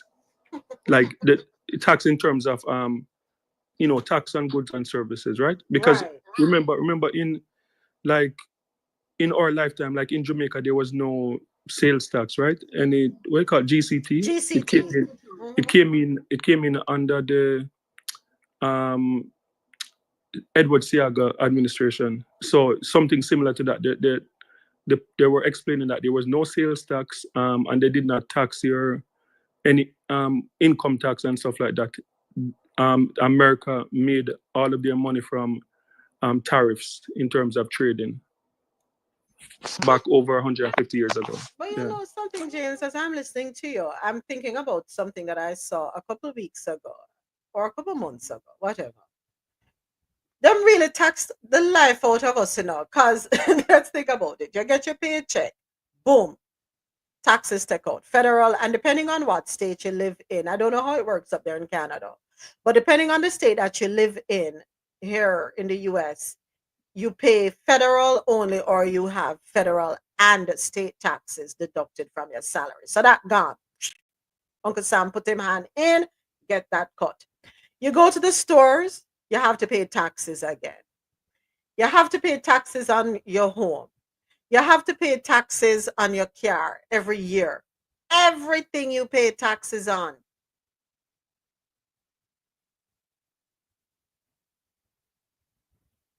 So I think I kind of like that idea, James. You just pay. So that was the point that's the point that they were making that America became such a tax country, and the bigger the government got, the more tax and the more America got into war after World War One or World War Two, like tax was it initially they said that the tax system was to fund war, and I guess we could pretty much say it's doing the same thing today, right? Yeah, it sounds like a reasonable explanation, no?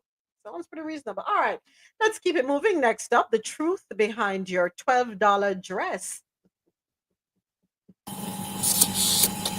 The truth behind your $12 dress inside the Chinese factories, fueling Shein's success.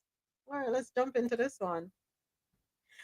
According to BBC.com, the hum of welcome, Adesoji. The hum of sewing machines is a constant in parts of Guangzhou, a thriving port on the Pearl River in southern China. It rattles through the open windows of factories from morning on till late at night as they finish the t-shirts, shorts, blouses, pants, and swimwear that will be shipped to fill wardrobes in more than 150 countries. This is the sound of Panyu, the neighborhood known as the Shein Village, a warren of factories that power the world's largest fast fashion retailer. If there are 31 days in a month, I will work 31 days, one worker told the BBC. Most said they only have 1 day off a month. The BBC spent several days here. We visited 10 factories, spoke to 4 owners and more than 20 workers. We also spent time at labor markets and textile suppliers.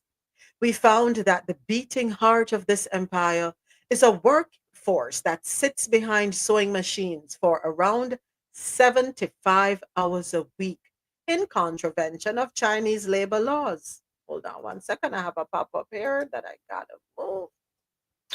My apologies on that. Okay, here we go.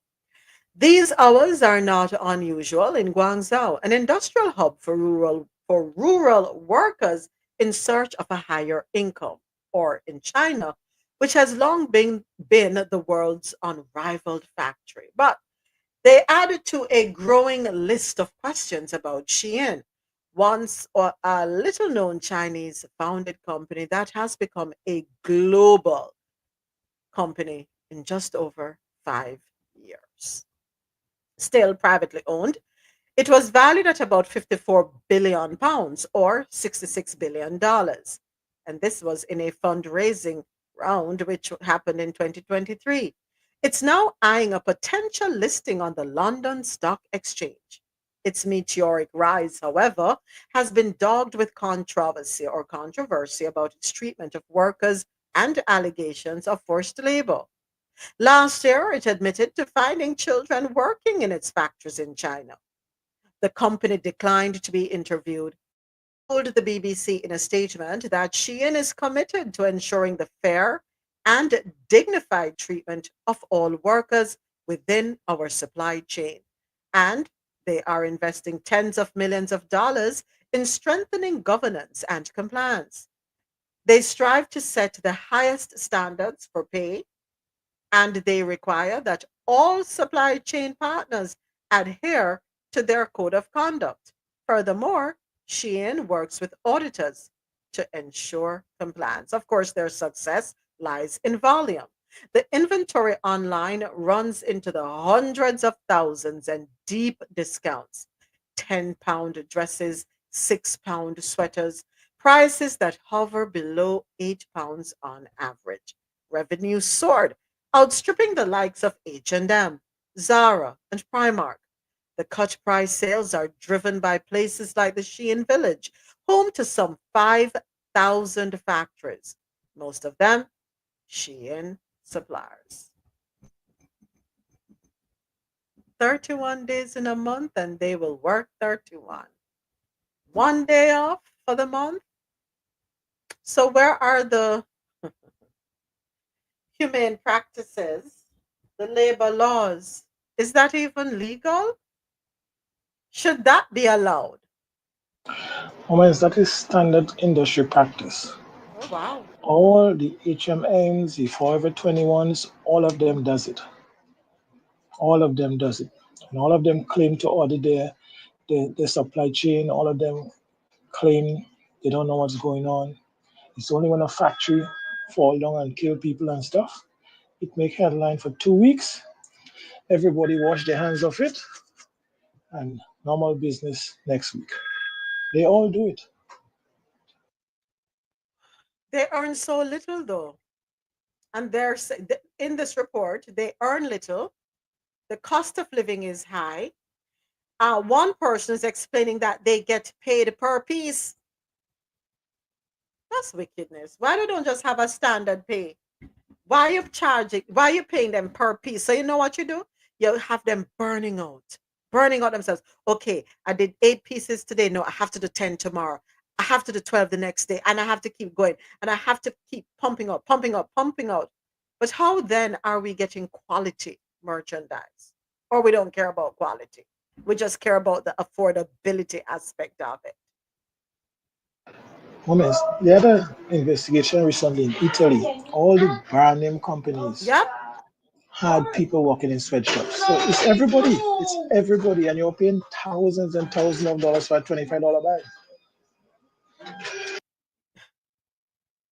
Yeah, they're charging bags for what, $5,000 bags, and yet they have yeah. Go ahead. Can you, good afternoon. Where Can you are hear me? you? Yes, but you sound as though you're in a dungeon. Am Has I? His Majesty not sent you out? You know? Much better. You sound okay. So His Majesty did allow you to leave. Yeah, well, I was in the. Sorry. But, How is His yes. Majesty doing today, by the way? Very much so. Very well. Very well. Thank you. Very well. Thank you. Please tell him I send my regards. Wish. But yes, he would hear. Hear, as they would say.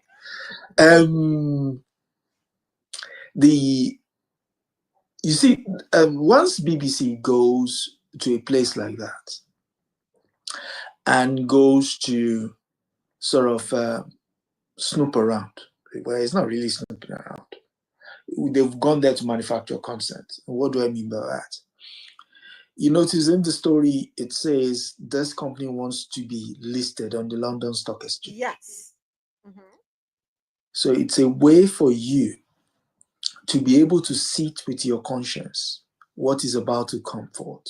Mm-hmm. Because if someone in the company is telling you they're prepared to work 31 days in 31-day month, and I don't need more than a day off, Mm-hmm. what they're preparing you for is the pushback when it comes to the issue of this stuff is way too cheap. These people are being abused. They will say, but listen to the tape. The woman said she's prepared to work. Who are you to tell her not to? I thought we're supposed to be free. Labor is supposed to be free to offer its services to capital.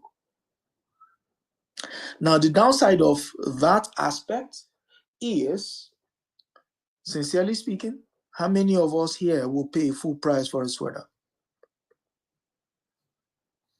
Yeah, exactly. Exactly. I'll buy it when it goes on sale. Exactly. Yeah. So, But it depends on the price yes, and the even quality of the clothing that you want. no matter no one pays full price for anything. Most of Well, the shopping happens on sale. Why is that the case? Why is I that the may beg case? to differ. No, I mean, when I say most, the quality stuff you're talking about, the majority of the purchases of those stuff happens during sale periods. I'm not saying people don't go in to go and splash. That's there. But majority of the purchase of that material, once it's gone, it's gone. People would, you see them now, Black Friday, all of that. Why? Because it's been discounted, although still not discounted enough. When I say enough, because this stuff is sweatshop stuff, and half of the time, you're already making a killing.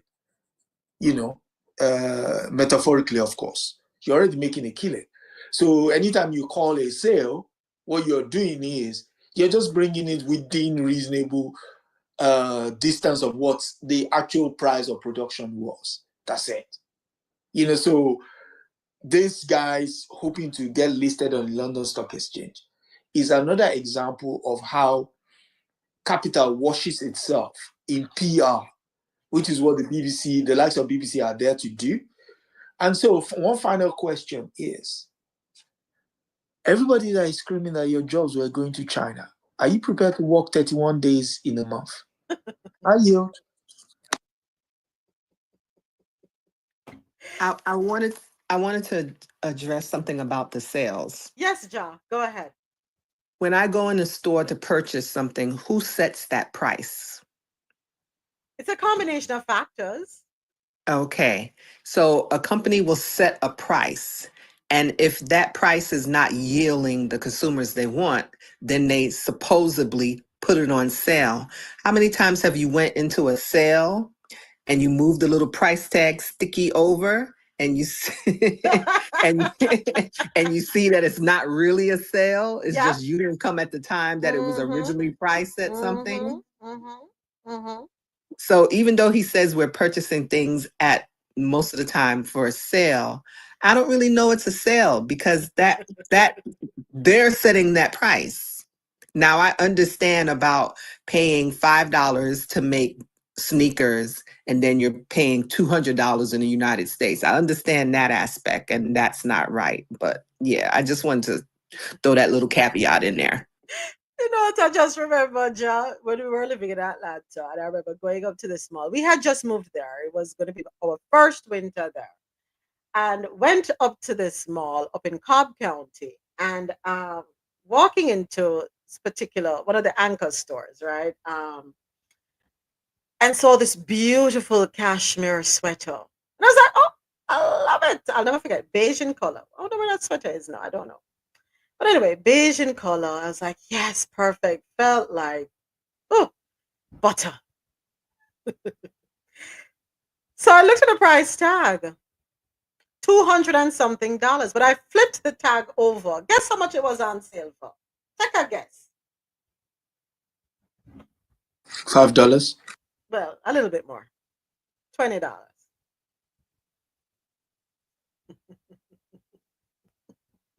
$20 for a cashmere sweater.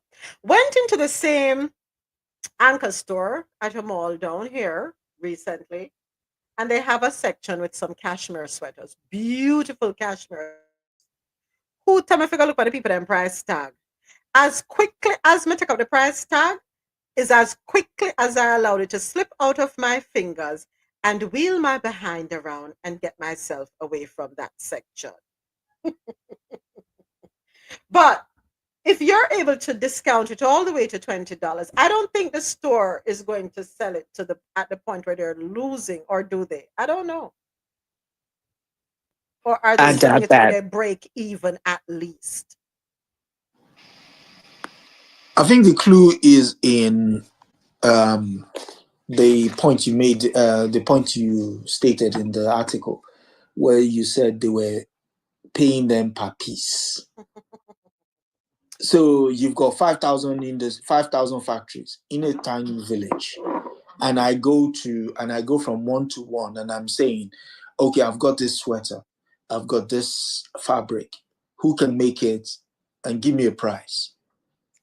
They're gonna beat themselves down on price, and so the difference is their profit between what's, obviously, clearly, I mean, that's no rocket science. But what the point I'm trying to make is that $20 you paid, or in the first store that you went into, is to them is they're still getting.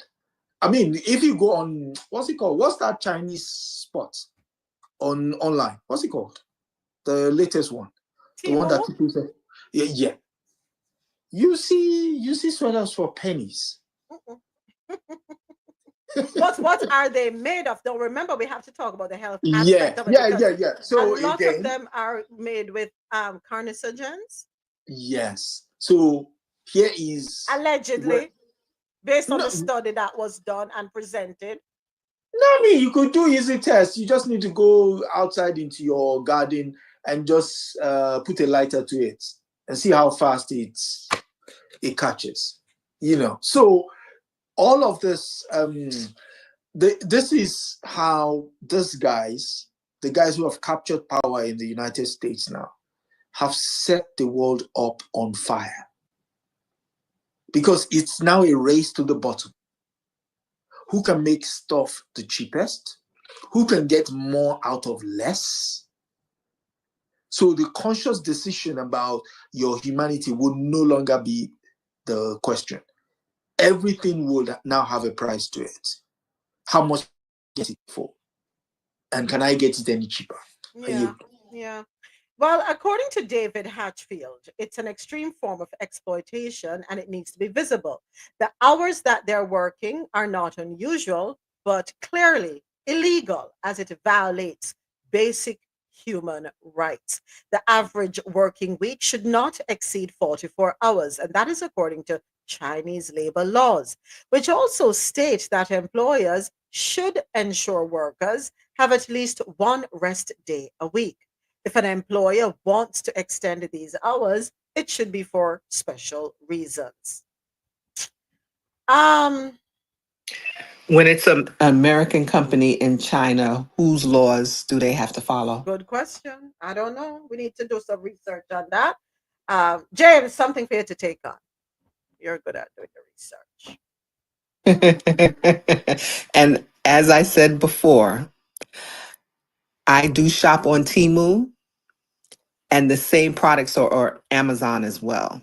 So when we're thinking about carcinogens, don't just think it's just Temu. Facts, I facts, yield. facts, I facts, yield. facts, facts, facts, facts, facts, facts. All right, moving right along. Next up on the international scene, Greenland is ready to work with US on defense, says the Prime Minister. Now, I saw a video which brought things into perspective and gave me a deeper understanding. Granted, this video is an extract from a movie, an old movie, might I add. Quite interesting. So, of course, I had to pull up the map and take a good look at the map and look at where Greenland is located and look at the passageway um, from the US East Coast over to the USSR. Yes, we are fully aware that Alaska, that piece of um, that body of water, sorry, Floating ice. between Alaska and Russia. Remember, Alaska once belonged to Russia and they got it back. But that when the water freezes over, you can literally walk from Alaska to Russia, right? So, but not that side. We're not interested in that side where they touch each other. We're interested in the other side. Them said the earth is round. But anyway, let's focus on the other side. That body of water, that channel, you pass Europe, you leave the East Coast, you leave New York, and you sail and you go and you pass Europe. And oh, hi, Greenland, how are you doing? And then you travel on to Russia.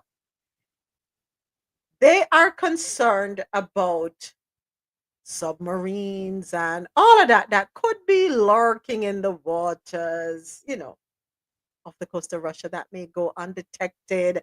And so they, not being the first ones, of course, as we highlighted this last week, but there seems to be a deep interest in Greenland for national security reasons because they need to keep an eye on Russia. But what I'm not understanding is this. I thought President-elect Trump and Putin were best buddies. Why does he need to keep an eye on his best friend? Wasn't it alleged that his best friend helped him in 2016? So I don't understand the relationship between them. Is it a love-hate relationship? Is I like you today, I don't like you tomorrow situation? No, Or I think I like you, but I have to, or what am I saying? You keep your that enemies close. Your enemies, your friends close. Your enemies closer. yeah, that thing there. I'm trying to Yeah, understand it. I think this is the establishment trying to get one ahead of him to say he will call them to task, because I don't think he has all those preoccupations with Russia this, the United States that, which is what makes the war machine lose their minds. It's like, this guy is not one for us. He's pro Putin. He's this. He's an agent. But to Trump is a businessman. Trump wants to do deals, wants to do transactions. But the United States, even in spite of the fact that it's a capitalist system, still wants to draw the line between what is considered savvy business and espionage or treason. In his case, if he does deals with Russia, so it's interesting to wait and see and what comes off that. He did say once he gets into office, it's a phone call and the war is over. So we're waiting for that phone call. According to BBC.com, Greenland wants to work more closely with the US on defense and exploring its mining resources. That's what the Prime Minister said yesterday.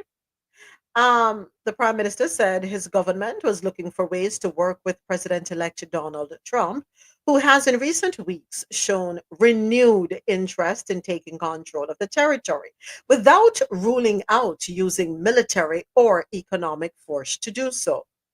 Also on Monday, Denmark's foreign minister said it was ready to work with Greenland to continue talks with Trump to ensure legitimate American interests in the Arctic. Greenland, a largely autonomous Danish territory, lies on the shortest route from North America to Europe, making it strategically important for the US. It is also home to a large American space facility and has some of the largest deposits of rare earth minerals, which are crucial, by the way, in the manufacture of batteries and what? High-tech devices. Trump tried to buy Greenland during his first term in 2019 and has placed the issue back on his agenda as his second term approaches, calling it an absolute necessity for both American and international security. The Prime Minister previously said Greenland was not and would not be for sale, while emphasizing the importance of staying open to cooperation and trade with the whole world.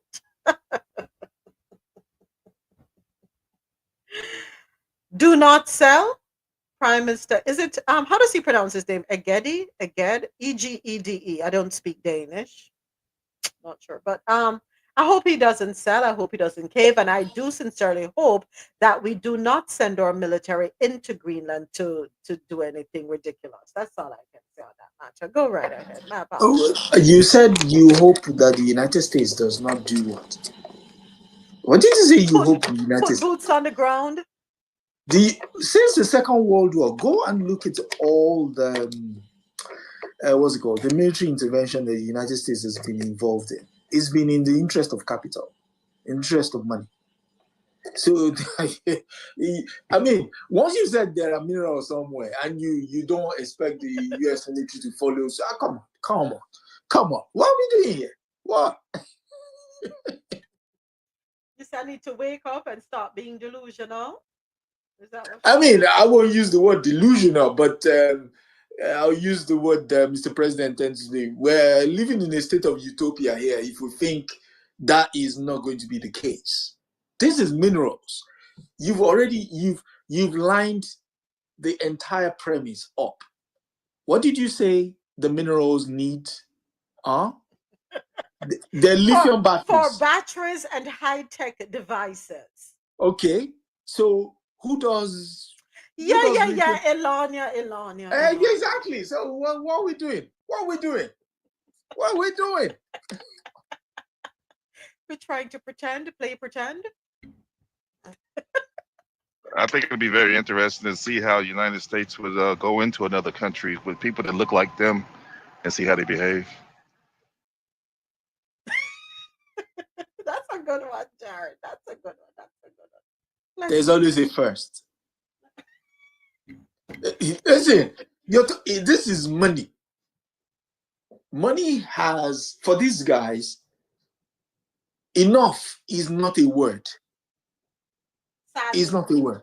It's not a word. It doesn't exist. So to all of a sudden think they will have scruples because people who look like them are going to bear the brunt of whatever it is they intend to do is a minor inconvenience. And they will, you could see all the media is already lined up. The one that normally should not be afraid are all afraid, and which is wild.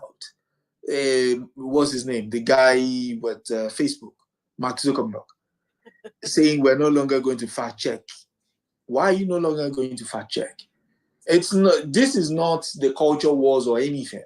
That is a settled matter. Now it's going to be the history of Greenland, how Greenland came to be in Danish coffers, because you have to leave that floating so that people can rewrite narratives, and then if there's nobody fact checking, narratives will just be floating around. And as they would say, once you manufacture consent and people repeat it enough, it becomes the truth.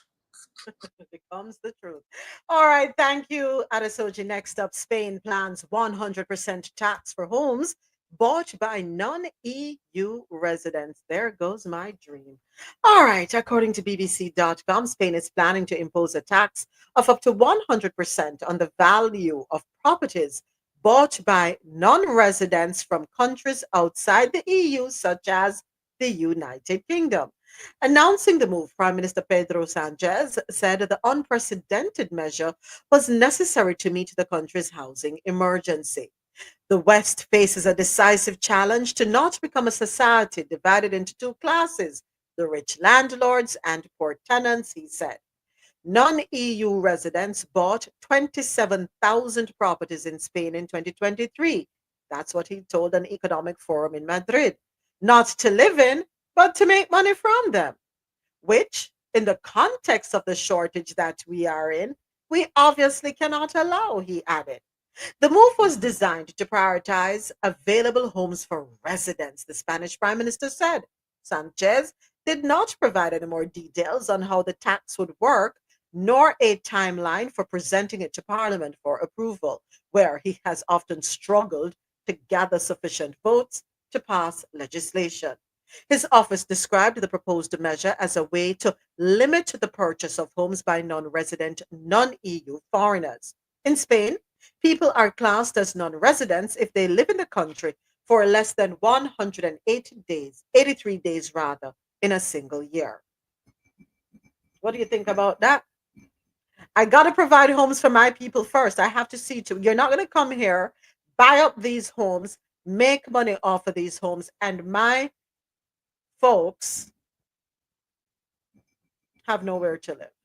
You're not going to come here and become rich landlords and create poor tenants in my country. You are not going to come here and divide my society into two classes. No es posible, no va a pasar nada. I sent you this, right? Was it you? Because I I think don't even remember. Lord have okay, mercy, because hold on. I was reading. No, that's not. Well, I was reading it and I found it so interesting, and I was saying to myself, more places need to do this. Yeah, yeah. I applaud him. So it says here too, Ja, the tax burden that they will have to pay in case of purchase will be increased up to 100% of the value of the property, in line with countries such as Denmark and Canada. So James, over to you. I didn't know that that was a thing in Canada, that if I am not a resident, a citizen, if I'm going to purchase property in Canada, I have to pay 100% of the value of the property. In taxes, that is. Is that true? Well, James. I think James is indisposed.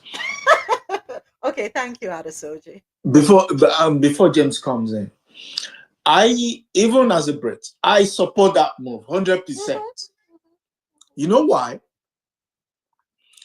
In 2016, 2017, when we had the referendum to leave the EU, the idea they kept popping up is, oh, we need to get rid of the foreigners. Now, you need to get rid of the foreigners. You don't like the foreigners. They pick your fruits. You go and buy holiday homes. You don't live over there. You don't speak the language. You don't make effort to speak the language. You have this colonial mindset, imperialistic mindset. And the fact that this guy has now stood up to you is bravo. And more should do so. Oh my God, more should do so. Yeah. You want to keep Britain for Britain? Let's do that. Let's do that. Kudos to him. So how about we do that across the Caribbean? Because what we have happening in the Caribbean is that, for example, Jamaica, and you've heard me talk about this all the time. When you look at house prices in Jamaica, 250,000 US dollars starting, 500,000 US dollars. When we ran the numbers, we did the research. The average salary in Jamaica is 25,000 US dollars per annum. Who can afford it? Certainly not the Jamaicans, but foreigners can come in, buy up these properties at the sale price, no additional cost to them. And I said this, if we're not careful, Jamaica will become an expat country. With all the real estate development going up across the North Coast in particular, and now on the South Coast too. Should we recommend that they take a page out of the book of Spain? Across the Caribbean. Not recommend. It should be done. And but hold on, Adesoji, hold on. Sorry, I'm so sorry to cut you. I'm so sorry. Let me ask a question.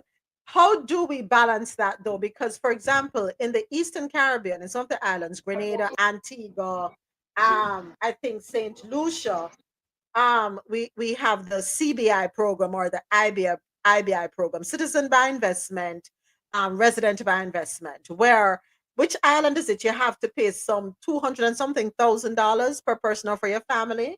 I forgot what the numbers are. Remind me. But how do if they're going to do a CBI or an RBI program, should they still be charged 100% tax on the value of the property? Go ahead, Adesoji. Okay, so my straight answer to that would be no. Okay. And the reason why I say no is you have to lock them in such a way that they're there for an extended period of time. And whilst they're there, that property that they hold in their name or in deed the price of said property can fluctuate.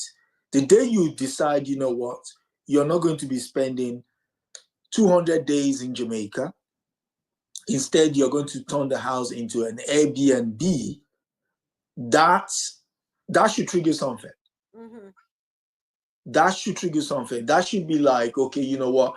Now you're no longer buying here because you believe in us. Now you buy here because you want to milk the system. Mm-hmm. Then you have to take care of your own, as they would say. Because yes, the motto, the mantra is from many we become one, right? Mm-hmm. So some people want to stay many. So you have to check that mentality. It's true. You have to check it. Are you? All right. So I pinned a comment on YouTube from ME. Countries shouldn't allow outsiders to own their utilities as well. What are your thoughts on that? I agree with that one. That one is not even a question of a debate. I don't even know why we shouldn't. Yeah, that should be a no-brainer. But tell that to some countries. I don't know why anyone will allow such a thing. Why? That is madness. That is. I'm sorry. It is. Like 80% ownership between a South Korean company and Japanese on the other company. Side of the world for the Jamaica Public Service. I mean, if that doesn't say, okay, sorry. Yeah, all right. Let Mr. President talk because he's been trying to say something for a while. Okay. Go ahead, Mr. President. Thank you, Adesoji. Mr. President. No, that was actually me. Oh, I was sure it was Mr. President. I'm so sorry. Go ahead, John. Yeah, no. Go ahead, Mr. President. Yeah, moments. Something like that is extremely difficult for the Caribbean to implement. given that the CBI programs is one of the major source of funding for most of these governments. And most of the people that is investing in the CBI program, they don't even come to the country. A lot of them just want the passports because the Caribbean have very strong passports. So that's one of the major incentives. And so if you're going to tell people they have to live there and stuff, you will literally cut out the CBI program. The CBI program also is one of the programs that has the most flexible spending. So the government could use it to do a lot of different things. It doesn't have as much restrictions as some of the other funds coming in. So this is not something that would happen. What they would probably do is to increase the amount you have to spend to get the properties and the citizenship, to make it a little more deterrent for the lower earners, but they would not do that. They would not. I can't see they go in that direction. Strategically, I don't even know if it makes that much sense for them. Right. Because except outside of Jamaica, I don't think we have a major housing problem in most of the other countries. I don't think so. All right. Okay, so let me pin another comment here. So thank you for that comment. Countries shouldn't allow outsiders to own their utilities as well. We have another comment from Peter Ness. It is not 100% in Canada. It's 20% in British Columbia, BC, right? British Columbia, and 25% in Ontario. Okay, hold on. Let me read another comment here. Sorry, the tax is on that percentage of the purchase price, so it's actually less. I need to find the real number. Thank you for your contribution, Peter. Thank you so much. Well, at least it's not 100%, right? Definitely not 100%. But I can't say I blame Spain for looking out for their people first and foremost. Can't say I blame them. So there's a prospective British buyer who told the NBC that the proposal has made them rethink about purchasing property in Spain. This person is from Manchester. Her name is Michelle Hayes. She would spend the weekends house hunting south of Alicante, and now she will be looking to Cyprus instead. Yeah. So And that is what I wanted to bring up as well. Will it hurt them if they don't have people purchasing? Is there a way to find a happy medium? Because most investors are not going to want to pay 100% tax on the value, even though I applaud what he is saying. Most investors will not want to spend 100%. Okay.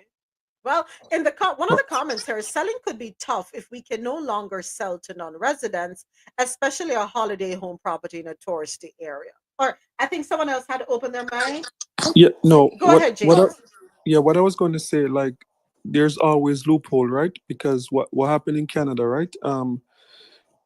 With the foreigners, what they do, they set up investment companies through locals, right?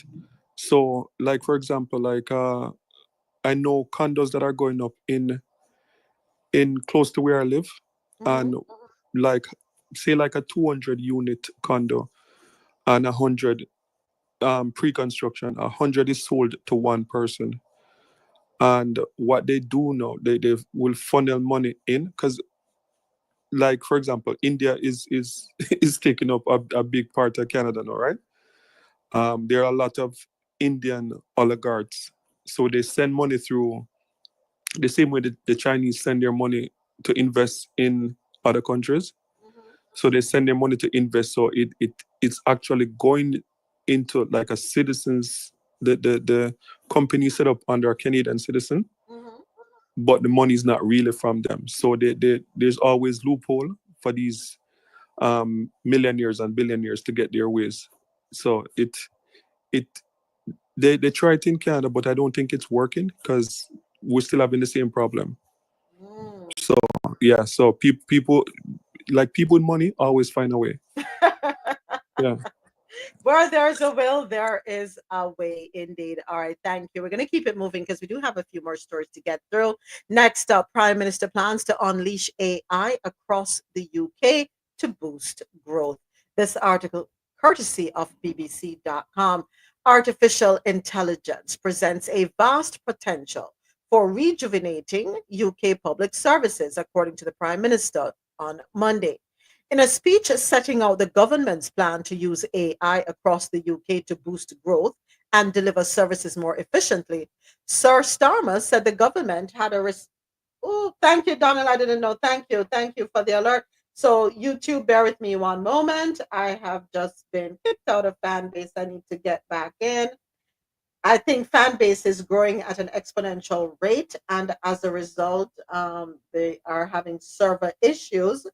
So, this will happen from time to time. All right, thank you, Donald. Thank you, Mr. President. That the thing popped up on my phone. Appreciate the alert. All right, so we're talking about an article from the BBC. Artificial intelligence presents a vast potential for rejuvenating UK public services, according to Prime Minister Starmer on Monday.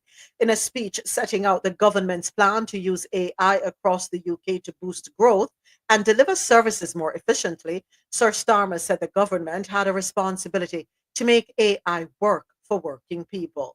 The AI Opportunities Action Plan is backed by leading tech firms, some of which have committed £14 billion towards various projects, creating 13,250 jobs, the government said.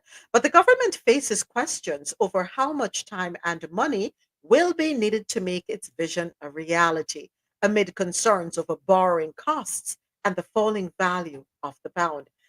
Has this been circulating in the news over there in the UK, Adesoji? Yeah, so much so that they want the first woman who became the Chancellor of the Exchequer to be fired, Rachel Reeves. Woo! But it's not going to happen. It's not going to happen. It's just Tories who've been in power for over 14 years, wishing for a unicorn, which we know won't happen. So, yeah. The finances are a bit dire, but we'll stick through. We'll stick through. We'll be fine. We'll be fine. Okay. Okay. All right. So I want to go back to a comment that Peter put here in the chat on YouTube. Actually, it is that percentage. So on $1 million home in Ontario, they would pay another $250,000 in tax. All right. Got it. Thank you for the clarity, Peter. Appreciate your comment. Wow. Artificial intelligence, I have my issues with it. I think we are, it's good and bad, as everything that we've talked about here, that when it comes to technology good, technology bad, it all depends on who is using it and their intentions, right? What I am fearful of or worrisome about is how it will be used in a negative light, right? When you talk about being able to capture people's voices and their image and then use it, putting them in innocent folks in incriminating situations where it is going to be sometimes impossible to prove their innocence, right? I don't know. I don't know if I would steer towards a complete unleashing of an across all sectors in the UK. I don't know, but we stand by and hear more about it, right, Adesoji? Yes, the land of what's it called? The land of the Rule Britannia. We do things. Sometimes we do things. We learn the hard way. Don't worry. You just need. They just need. Some silly incident to happen, and then you see them roll back everything. Isn't that what Uh, always happened, though? Hmm. yeah. That's why I said you just need one. We don't But take heed. exactly. I mean, it's one thing to embrace innovation. It's another thing to just open yourself up to. Nah, Yeah, you have to be no, careful. thank you. Yeah, No, thank you you. have to be careful. All right, next up. This is a good feel good story. The math queen with a quantum mission to mentor girls. I love this one. Let me pin it. Where is it? Where is it? Where is it? I thought I had it here. I thought I had it pinned. Okay, my apologies. Let me go ahead and grab this one. but I felt so proud. No, I did put it over here. All right, I'm losing my mind. Watch out. The thing pin up, pin up. I know, say, me not see the thing pin up. All right, courtesy of BBC.com. Known in Ghana as the math queen, Dr. Angela Tabiri is the first African to win the big internet math off competition. Quite an achievement for someone who had not initially planned to study mathematics. The 35-year-old Ghanaian finds joy in solving puzzles and mathematical questions and hopes her 2024 win will open up the world of mathematics to other African women who have traditionally been discouraged from taking the subject. 16 mathematicians were invited to compete for the tongue in cheek title of the world's most interesting mathematician. A public vote event started in 2018 by the periodical blog. The first winner was Dr. Neera Chamberlain, the first Black mathematician to be included in the British reference book Who's Who, and a vice president of the professional body, the Institute of Mathematics and its Applications. During the event, they all compete against each other, so two in each match. And then it goes to quarterfinals and semifinals until the big match to decide who has explained their chosen mathematical concept in the most illuminating way. Dr. Tabiri's passion is quantum non-commutative algebra, which she researches at the Ghana branch of the African Institute for Mathematical Sciences.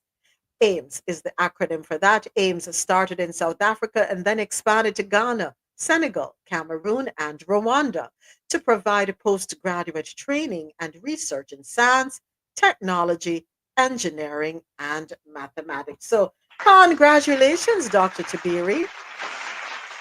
Yes, proud of you, proud of you, proud of you. She don't look like 35. I'm looking at her picture. She look like she should still be in high school. Wow. Yeah, my math teacher in secondary school was also Ghanaian, you know, and we're so, in fact, let's just say we concentrated a lot that I got A1 in mathematics. So that shows you I was very attentive. Yeah, Javette, yes, very attentive. You needed motivation and you got your motivation, right? No, I mean, with her standing in front of the board like that, how can you not, qualify all your angles? No, Where's a sine, cosine, tangent? exactly. Oh, yeah, all the tangents and And you knew trigonometry. and you knew all your algebraic equation formulas. Yeah, obtuse angles, alternate angles, and You're you too know bad. Yo, the look at me. circumference. The circumference. Oh my God! Oh, yeah. Lord have mercy. You know what? Well, that was a feel good story to close out the stories on the international scene. We're going to take a quick breather, catch our breath, and when we get back, we have stories out of North America. Coffee and Toe is brought to you in part by Lormel Skin Food. Log on to lormelskinfood.com. Discover the range of natural skincare solutions. Indulge in the radiance of natural and organic beauty with the best natural and organic soap bars, whipped soaps, body butters, and oils. All 100% natural products. Lormel Skin Food for a natural, beautiful you. The world's best coffee from our farms to your cup. It's Grand Coffee House.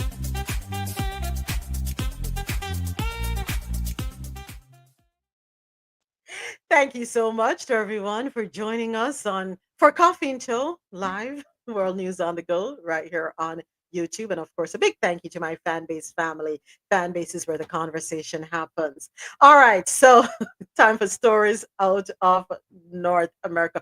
Good question, though. We were having a little chit chat on the back end here. Good question, Javed. And thank you for explaining that, Adesoji. All right, first up, Trump's all hell comments, a threat to Hamas, says U.S. VP-elect Vance. Oh, he has surfaced, folks. He has resurfaced. I was genuinely worried about him because I was not seeing VP-elect Vance anywhere. We weren't hearing from him. Yes, Adesoji and Ja, I was concerned. According to Al Jazeera.com, United States Vice President-elect J.D. Vance has said a deal between Israel and Hamas could soon be reached. And the reason for the progress is because people are terrified that there are going to be consequences for Hamas. We're hopeful there's going to be a deal that is struck toward the very end of Joe Biden's administration, maybe the last day or two. Well, he made the statement in an interview with Fox News on Sunday. He was responding to a question about what President-elect Donald Trump meant last week when he said all hell will break out in the Middle East if Hamas does not release the remaining captives it holds. So, he's okay, folks. He's okay. Are you sure he's the one? Is he wearing eyeliners?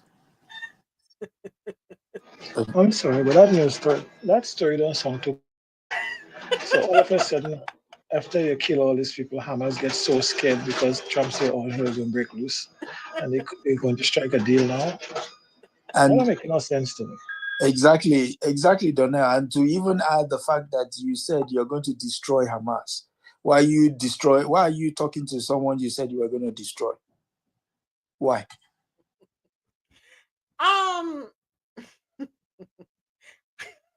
Lord, forgive me for saying this.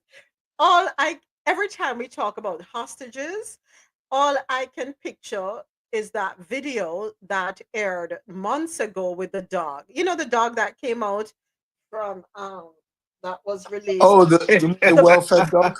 Was it a poodle or it was either a poodle or Bichon or one of those breeds that look similar.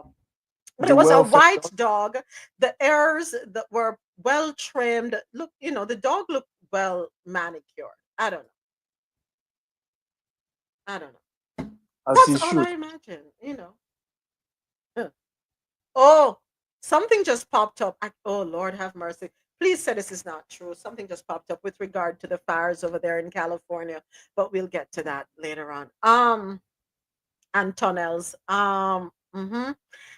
Okay, so let's hope that they can strike a deal and end it. Not because Trump has said all hell will break out. We have been begging for a ceasefire over there. What's going on could have been avoided. It was what? When did this start? 2020 when 3? Yeah. 2023 October. October 7, 2023. Yeah. We need it to come to an end.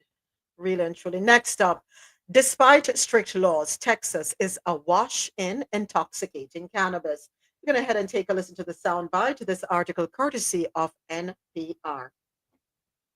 Texas is awash in marijuana. A loophole in a law designed to allow farmers to grow non-intoxicating hemp has been exploited by chemists who figured out a way to use it to get you stoned. As John Burnett reports, some Republicans hope to pass a ban. Today, Texas has more than 7,000 cannabis dispensaries, nearly twice as many as California. There's 24-hour cannabis delivery, cannabis vending machines, mail-order cannabis, and cannabis bake shops like Restart, a retailer in Austin. One of my personal favorites is our brownie bottom cheesecake. It has 25 milligrams of Delta-9 THC. It is chef's kiss, in my opinion. Delta-9 THC is a chemical in cannabis that gets you blazed. But wait, Texas never legalized recreational marijuana. What's going on? Roll me up and smoke me when I die. Welcome to the Republic of THC. Texas has inadvertently become the biggest, richest market for cannabis in the nation. After the state passed a law 6 years ago to encourage farmers to grow hemp for clothing and bedding, resourceful lab technicians started extracting psychoactive compounds from the plant. Although the plants look alike, marijuana is high in THC, while hemp is low in THC. It was meant to give agriculture a new product for the market, specifically in the fiber market. The bill's author, Republican State Senator Charles Perry, a Baptist deacon from Lubbock, never imagined his law would usher in Everything from cannabis-infused grapefruit soda to mango lollipops. But that's exactly what it did. I'm disappointed, but I'm not surprised.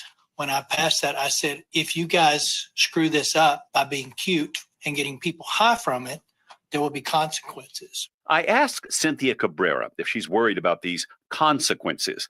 She's Chief Strategy Officer for Hometown Hero, the Austin-based cannabis behemoth that took advantage of the Texas loophole and also sells products across the country. This industry is here, right? So perhaps it was unintentional and it's not what he wanted, but we're talking about eliminating 50,000 jobs and billions of dollars in revenue because someone doesn't like it.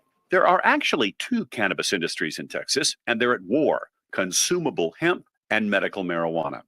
Like 48 other states, Texas legalized medical marijuana. Under its compassionate use program, qualified consumers with conditions like MS and cancer can buy it. Nico Richardson is CEO of Texas Original, which is licensed under strict regulations to grow, process, and sell medical marijuana in Texas. But under the current loophole, there's no way his highly regulated company can compete with the freewheeling hemp shops. From day one, we have tried to play by the rules. And what's happening to you? And we're getting slaughtered by a completely unregulated, intoxicating hemp industry.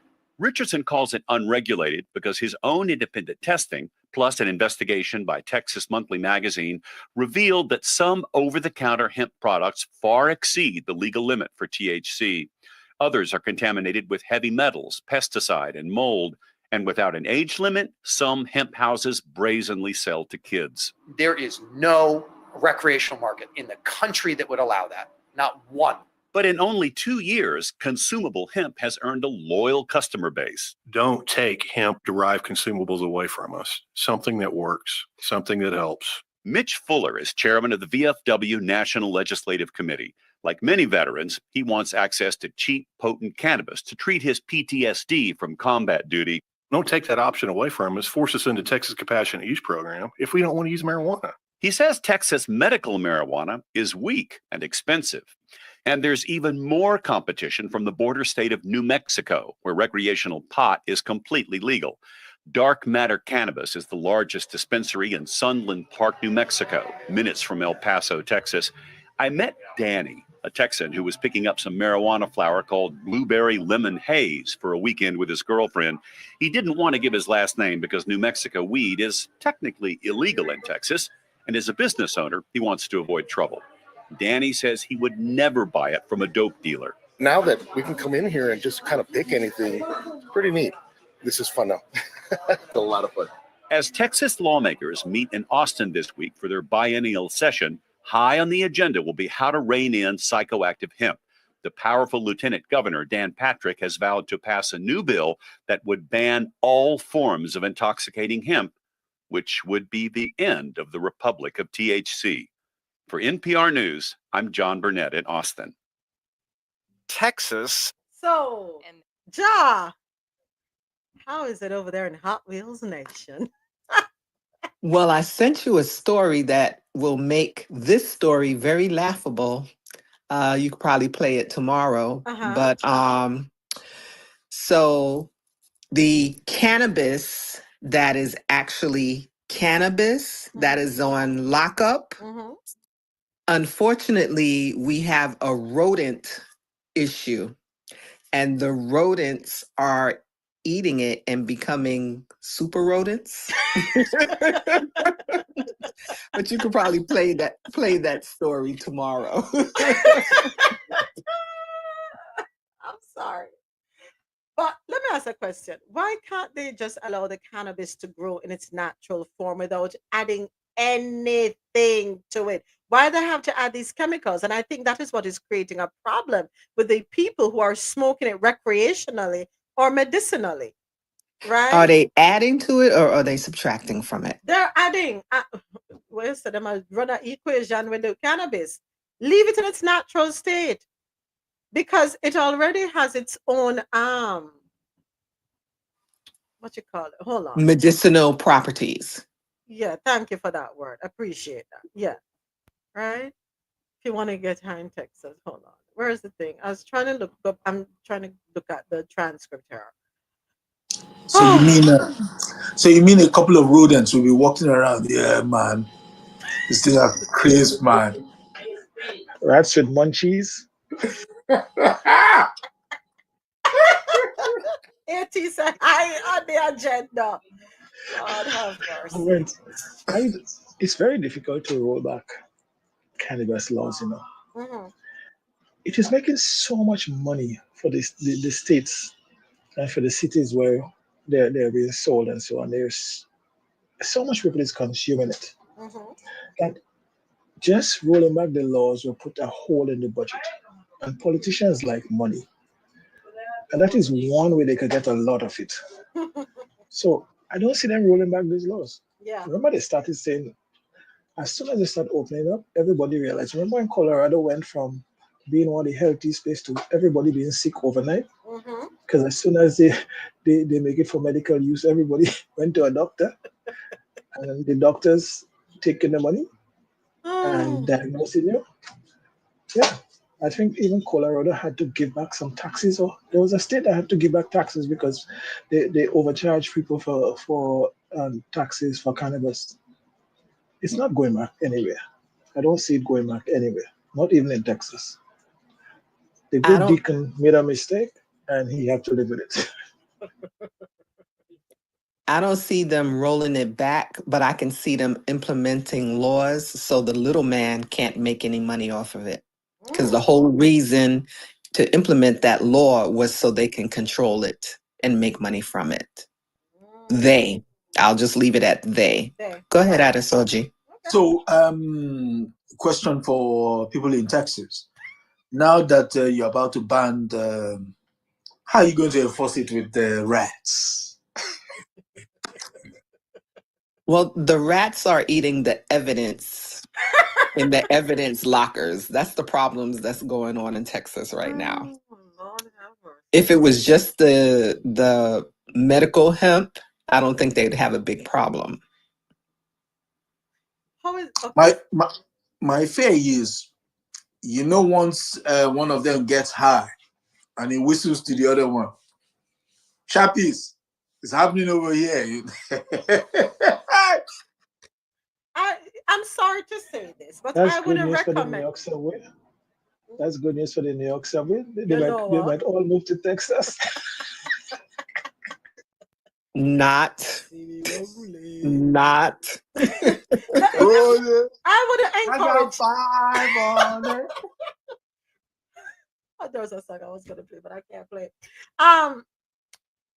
I would, me personally, I'm sorry, I wouldn't encourage anybody to purchase cannabis in this country, especially from these so-called outlets, because they're all tainted, in my opinion.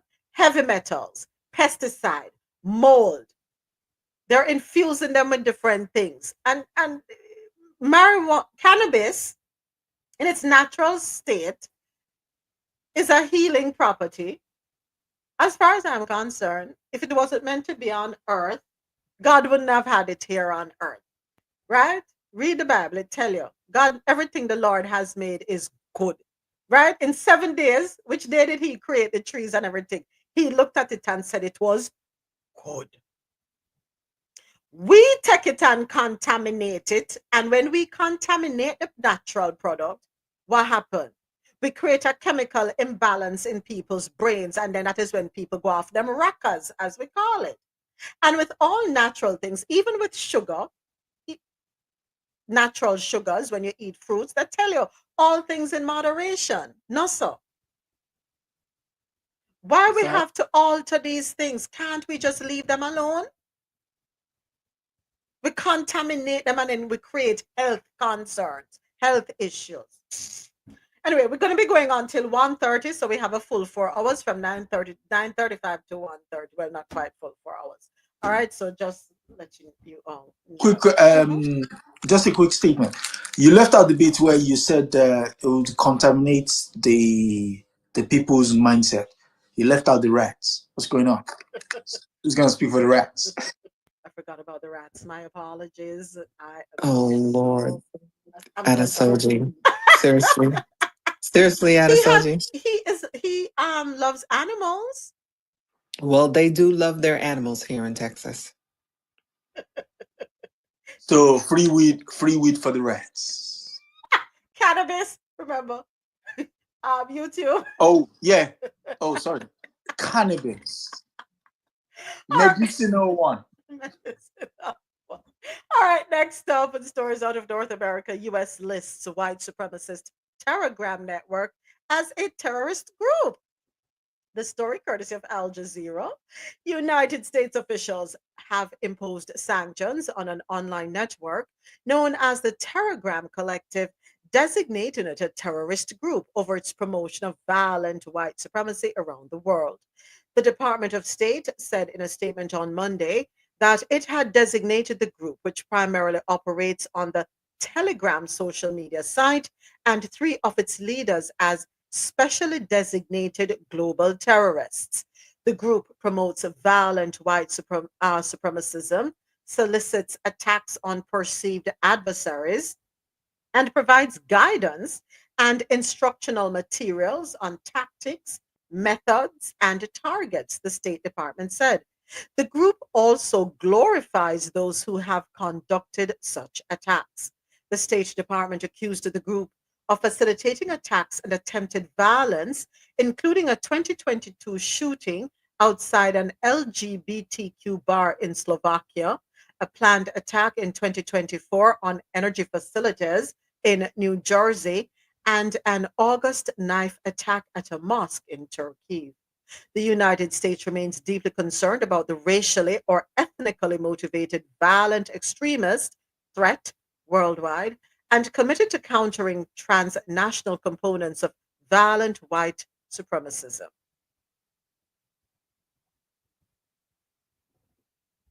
Any comments? Do we give it a round of applause? Why now though? Okay. You want to expand or expound? Add some meat? I believe when what's his name? When Biden came into power, and the FBI director Christopher Wray, Christopher Wray, went before the select. What committee did he go before? The domestic something homeland and domestic security committee. Yeah, and told them that most of the problems they have is based on homegrown terrorism. So you're telling me from the first, I think it was actually the second week or second month of the administration, and now you're banning one? Come on. Hey, what about those guys who go around in, what's it called? In gray slacks and covering their faces. What do they call them again? Something Proud Boys? What about those ones? Please, it's a non-story. I'm sorry. Do we have a follow-up on the? Remember, was it 3 weeks ago with the group chat on Telegram with the 70,000 men? Do we have a follow-up on that? Have we heard anything further? No. I don't think so. You know, when I saw this headline, I'm not gonna lie, I didn't read the article. I don't read most of the articles. I'll be honest, right? Because I do that so as not to form an opinion prior, right? So I most of the times, most of the stories, I'm reading them for the first time and I'm reading them with you. Most of them. Because I want to have an unbiased approach, so to speak. But anyway, when I saw this headline, for some reason I thought that that group was included. I was hoping to hear something about those 70,000 men who were on Telegram. We know how that story goes. We're not going to even venture back down that street. So we take your counsel. Adesoji. Next up, DeSantis calls special legislative session to discuss Trump's deportation program. Is he planning to empty out South Florida in particular? The entire state of Florida will be empty. Oh, jeez, Lord help me. Let's go ahead and get into this next story because I find this one funny. Oh, I need to let me do this here. According to Univision.com, DeSantis calls a special legislative session to discuss Trump's deportation program. Move that out of the way. Today, I called a special session of the Florida legislature the week of January 27 to prepare Florida to lead the Trump administration's deportation program. We will allocate resources and ensure that Florida's state and local officials support these efforts. DeSantis, who made the announcement at a news conference at the Florida Capitol, said his office has been working with Trump's transition team. He also said he met with the president elect at his Mar a Lago home in Palm Beach.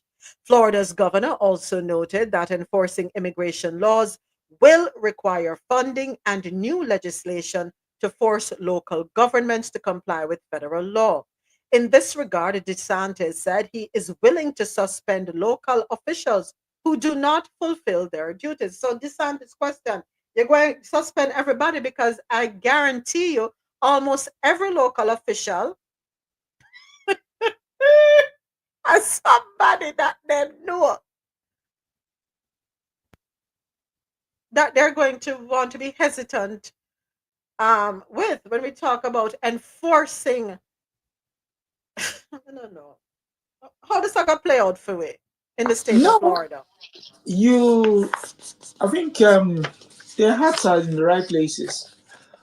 They need to, what they're effectively doing is pointing a sharp object at their big pinky toe and about to, allow the hammer to drop on it. Just block your ears because the scream is going to be loud. Because when you get rid of the people who pick your apples for next to nothing, Our who's going to do it? strawberries, Who's going to do it? all the fields that we have in our backyard, so to speak, going to be emptied. Let us talk about the service industry upon which Florida is Oh, heavily reliant yeah, from Key West all the way over to Tallahassee, Pensacola. there you go. And you have a thriving construction industry in that neck of the woods. Okay. So Good luck. DeSantis said in a statement, Florida must lead. We have no time to waste. Now, here's the thing. I don't want people to get me wrong. If you're there and I get problem and what have you, I get it. The law is the law. But let us talk about the undocumented who have ITIN numbers, right? Who are paying taxes. They pay heavily into the tax coffers. They contribute billions of dollars into the coffers. How about giving them a path to legalization? I'm not even talking about citizenship, just residency. Is that taxation without representation? That's what I say. Wait, moments. Didn't Texas right now experiencing a shortage of workers after not Texas, Florida experiencing a shortage of workers after the last set of laws that was passed by DeSantis? Yeah. And they're struggling to get people to work. Yeah. So he will double down and try to. So why would the local communities who is most affected cooperate? Because that put them into problems if they can't find people to work and so on. And less taxes, because this is free tax. Is it safe to say that the majority of Florida, I need to look up on Google before I put my foot in my mouth. But let's say South Florida. Isn't it safe to say that South Florida is at least 70% Latino? At this rate, it doesn't matter. Sorry to be a downer. At this rate, it doesn't matter. Can I give y'all a scenario, Please, maybe? please. So DeSantis wants to get rid of people, and Texas has a problem with people coming in. And Texas also likes to put said people on buses and send them other places. Do you think that they will put said people on buses and send them to Florida to work?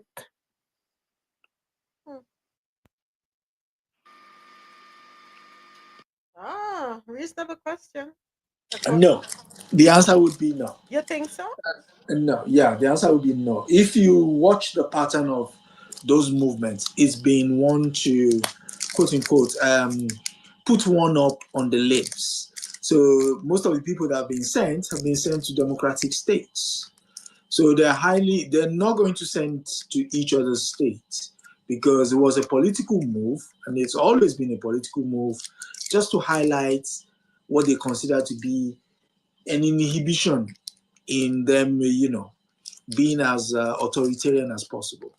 And kudos to them, they managed to create a problem that doesn't exist and highlight it, and the people have now voted for the FO and FAFO season. FAFO season, indeed. Get your sugar popcorn. Okay, So, so go ahead. Sorry. So what's DeSantis' end game? Because he already saw the lack of, what do you want to call it? When people were not coming to work and things weren't getting done. So I don't understand his end game. There is something else brewing, Ja. So according to the 2020 census, the racial distributions for Florida are as follows: 51.5% non-Hispanic, they say. White, 26.6%. Hold on. 51.5% is non-Hispanic white. 26.6% are Hispanics or Latino of any race. 14.5% African American, 4% Native American, and 2.3% Asian Oriental. I don't think them have these numbers right. I really don't think I agree with you. Those numbers can't be right. they Those can be numbers right. can't possibly be right. I think they're transposed. I think it would be 51.5% Hispanic or Latino, 26.6% white, and then the others may be correct. But I no, these numbers aren't correct. Sorry. To provide an answer to Javed's question, Trump can no longer run for president, and everybody is putting themselves in the frame to be the next president. So you have to be seen to be as vindictive as the leader. Makes sense. That will give you an edge over, that kind of stuff. So you're gonna go gung ho and yes, I am exactly. the czar. I'm a czar. Yeah. So I'm going to carry on Trump's level of vitriol. So you can rely on me. Yeah. Yeah. But Trump plans to change the laws. So Trump will be the king for the rest of his life. Oh, and I'm glad you said, because we do have something coming up after this next article in TikTok Talk.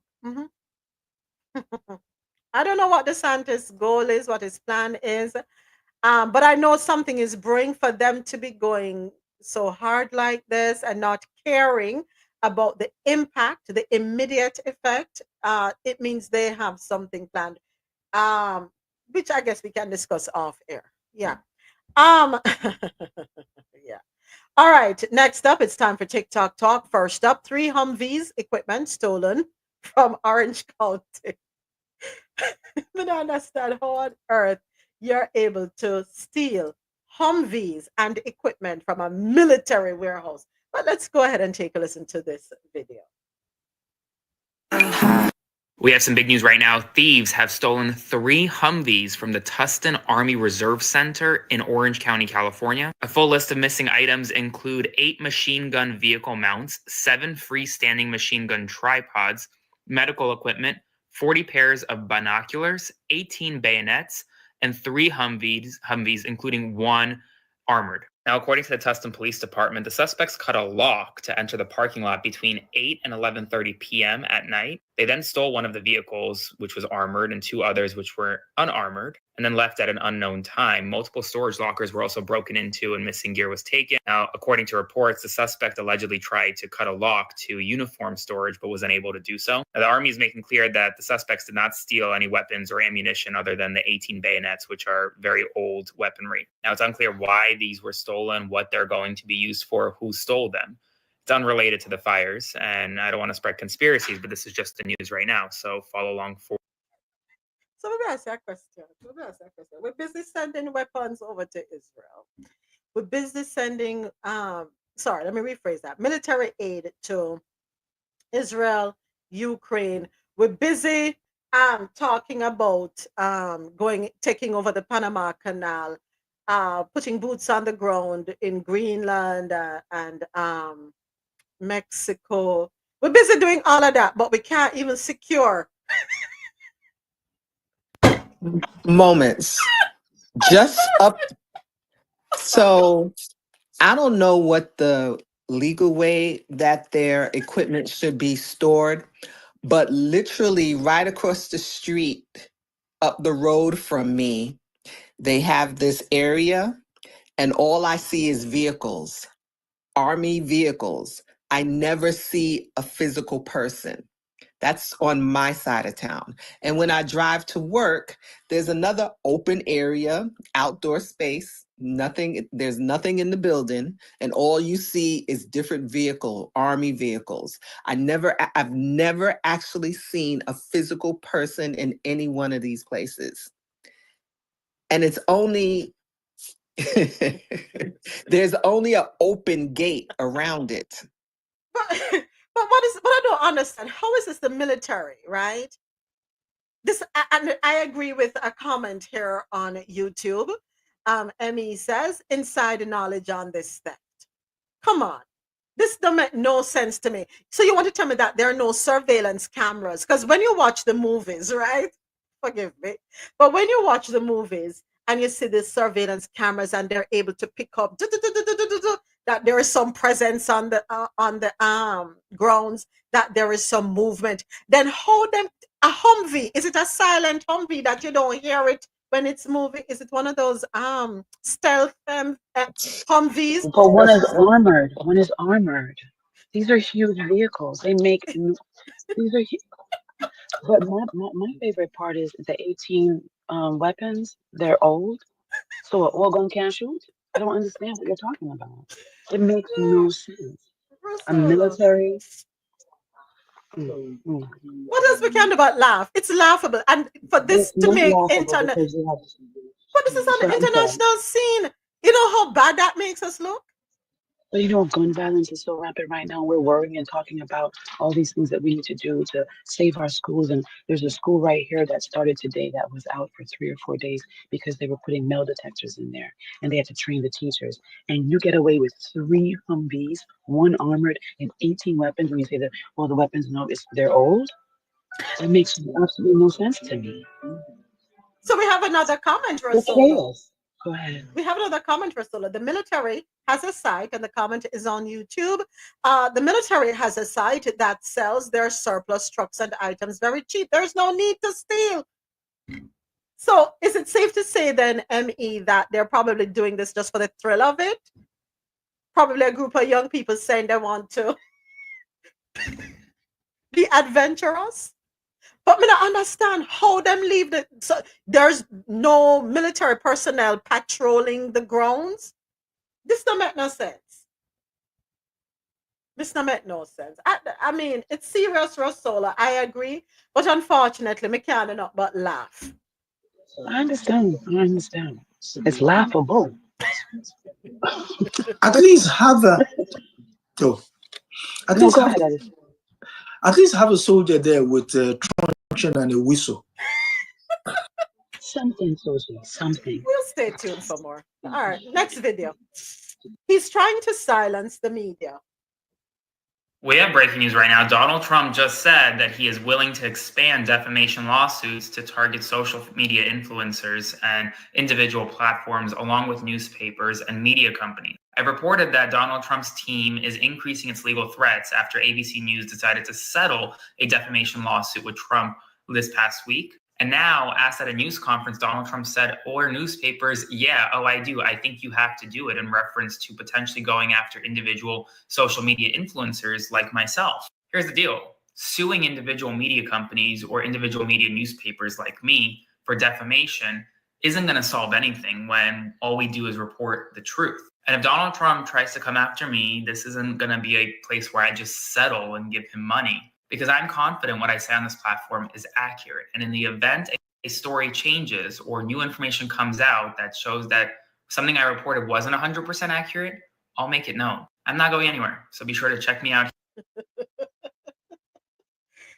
Should we say it's the start of the North Korea? I mean, you're going to get a king, so hey, long live the king. It makes no sense though. How are you going to sue or try to silence the media when one person who controls a lot of the internet says there's going to be no more fact checking? So what are you suing? Who are you suing? Why are you suing? Oh, jeez. What I'll are the sue you. I'll sue you. I'll sue you. I'll sue you. Oprah. Oh, Lord have mercy. I even forgot what segment we're in. I don't know.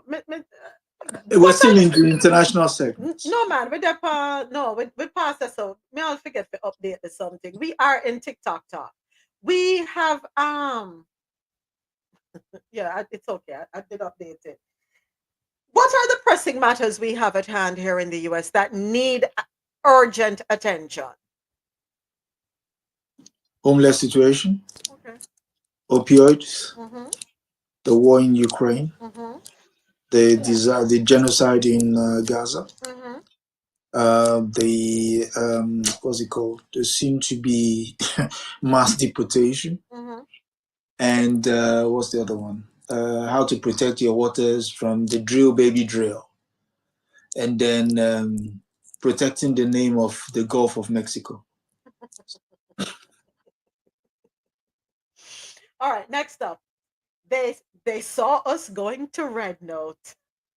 We have some really big news right now. Senator Ed Markey has just filed a bill to extend the date of the TikTok ban by 270 days to give more time for lawmakers to find a solution for this app. Yes, the January 19th date remains in place, but senators like Ed Markey are putting forth legislation as we speak that you can call your senators and advocate for to extend the ban date by 270 days. Senator Markey just finished speaking on the Senate floor, and he noted the significant concerns with a ban. The fact that 170 million Americans use it, the fact that millions of small businesses are on this app and rely on it for their livelihoods. Folks, call your senators, urge them to pass this legislation.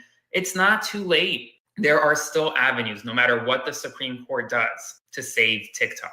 I'll continue to advocate for it. I'll encourage you to do it as well. And if TikTok is ever banned, I'll be on my other social platforms. So, Red Note, y'all heard about Red Note? I'm cracking up.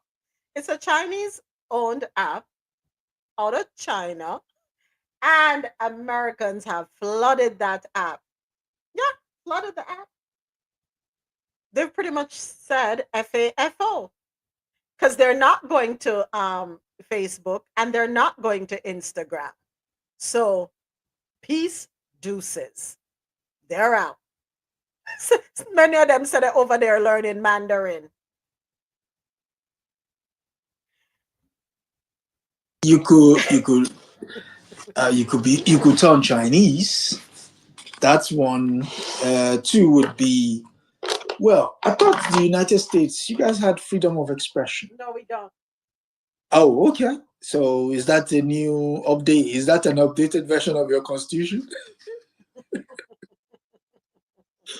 Because if your senator is now trying to extend something that they all agreed should be done by 70 days, is that not a sign that people actually still have a voice?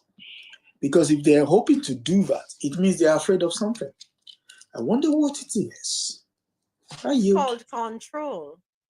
It is called control.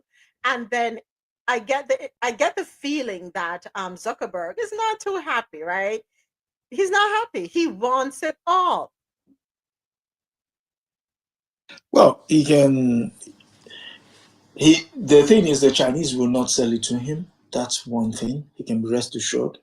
They will rather go out in a blaze of glory rather than sell the thing to him. So the unfortunate thing is Americans will be impacted because, all the videos and the memes and oh my God, it's going to be a tall order. And once you take a voice from the people that have been used to having won, question is, how do you then know what they're planning? Because you can't clearly see them being active on the outside. That for them is also a fear thing. They are going to be very afraid if they take your voice away from you, because they won't be able to gauge how you're feeling. And so when it happens, it will be too late. I yield. So AP put a Yes. comment in the chat. Hold on one second, Mr. President. Let me read the comment because I'll forget. Remember, lawmakers have family members that use TikTok. Red Note is a big mistake on our part, just as MAGA is to U.S. standing. Go right ahead, Mr. President. Thank you for your comment, AT. Okay, I wouldn't be surprised if the senator that put up, the congressperson that put up the bid for the extension is up for re-election in the midterm. You understand? So those people who up for re-election in midterm is most likely to be hit more severely, especially if they're on the Republican side by banning that app right now. You understand? So, or even on the Democrat, those who vote for it, you have to also look at the economic impact. The economic impact of TikTok. TikTok has a significant economic impact on America. So, you understand? Yeah. So to get rid of it, there's a lot of small businesses, a lot of people. It could have a material impact on the political landscape. And once people think that you're trying to stifle their voices, they would rise more.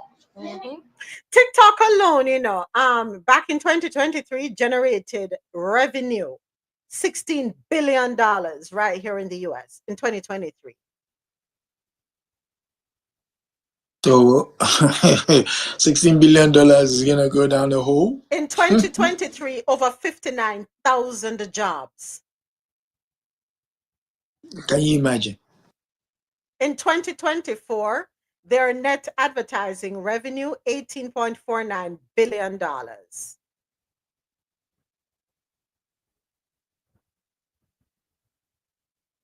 This is what happens when power is afraid of the people. Next up, attack on Chad's presidential palace leaves 19 dead. Please watch this all the way until the end. Chad won at TikTok and won at life, and I'm going to tell y'all why. Because there was an attack on Chad's presidential palace. This comes a few days after Chad and Senegal kicked out. Oh, and I did fact check this. You can look it up. It's on the media outlets, AP News and all of them. Out French troops from the country. And you know what's so funny about this? Emmanuel Macron said that, yeah, we had a private meeting with Senegal and Chad and Ivory Coast about restructuring our presence in Africa.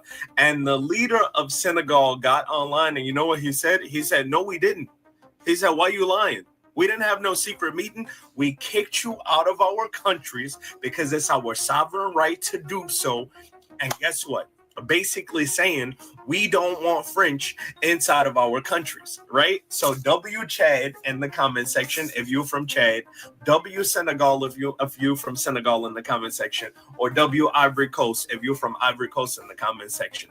But y'all know I just made the video 1 day or 2 days ago about the 4 independent nations coming out of Africa, which is Burkina Faso, Niger, Mali, and Eritrea. And now we about to add Senegal, Chad, and Ivory Coast to that list, which is 7 out of the 54 African nations. Let me make sure that it's 54 African nations.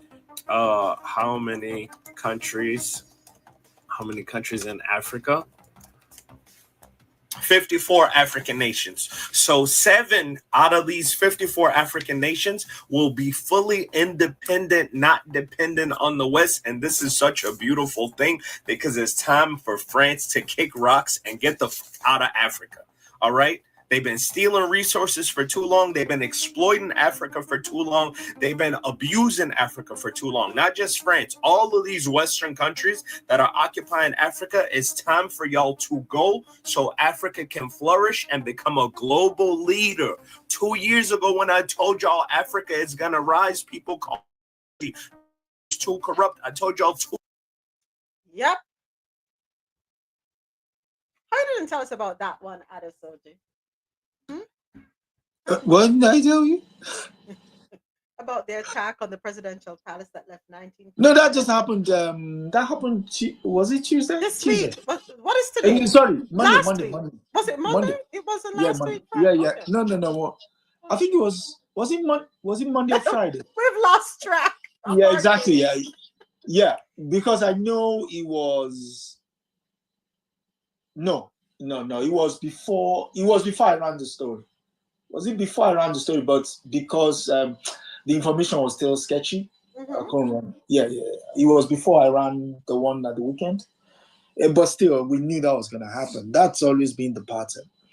But that was wild for him to be looking out, to be Googling how many countries there are. All right, so that one closes. For his information, Go ahead. There are 54 and there are 22 islands.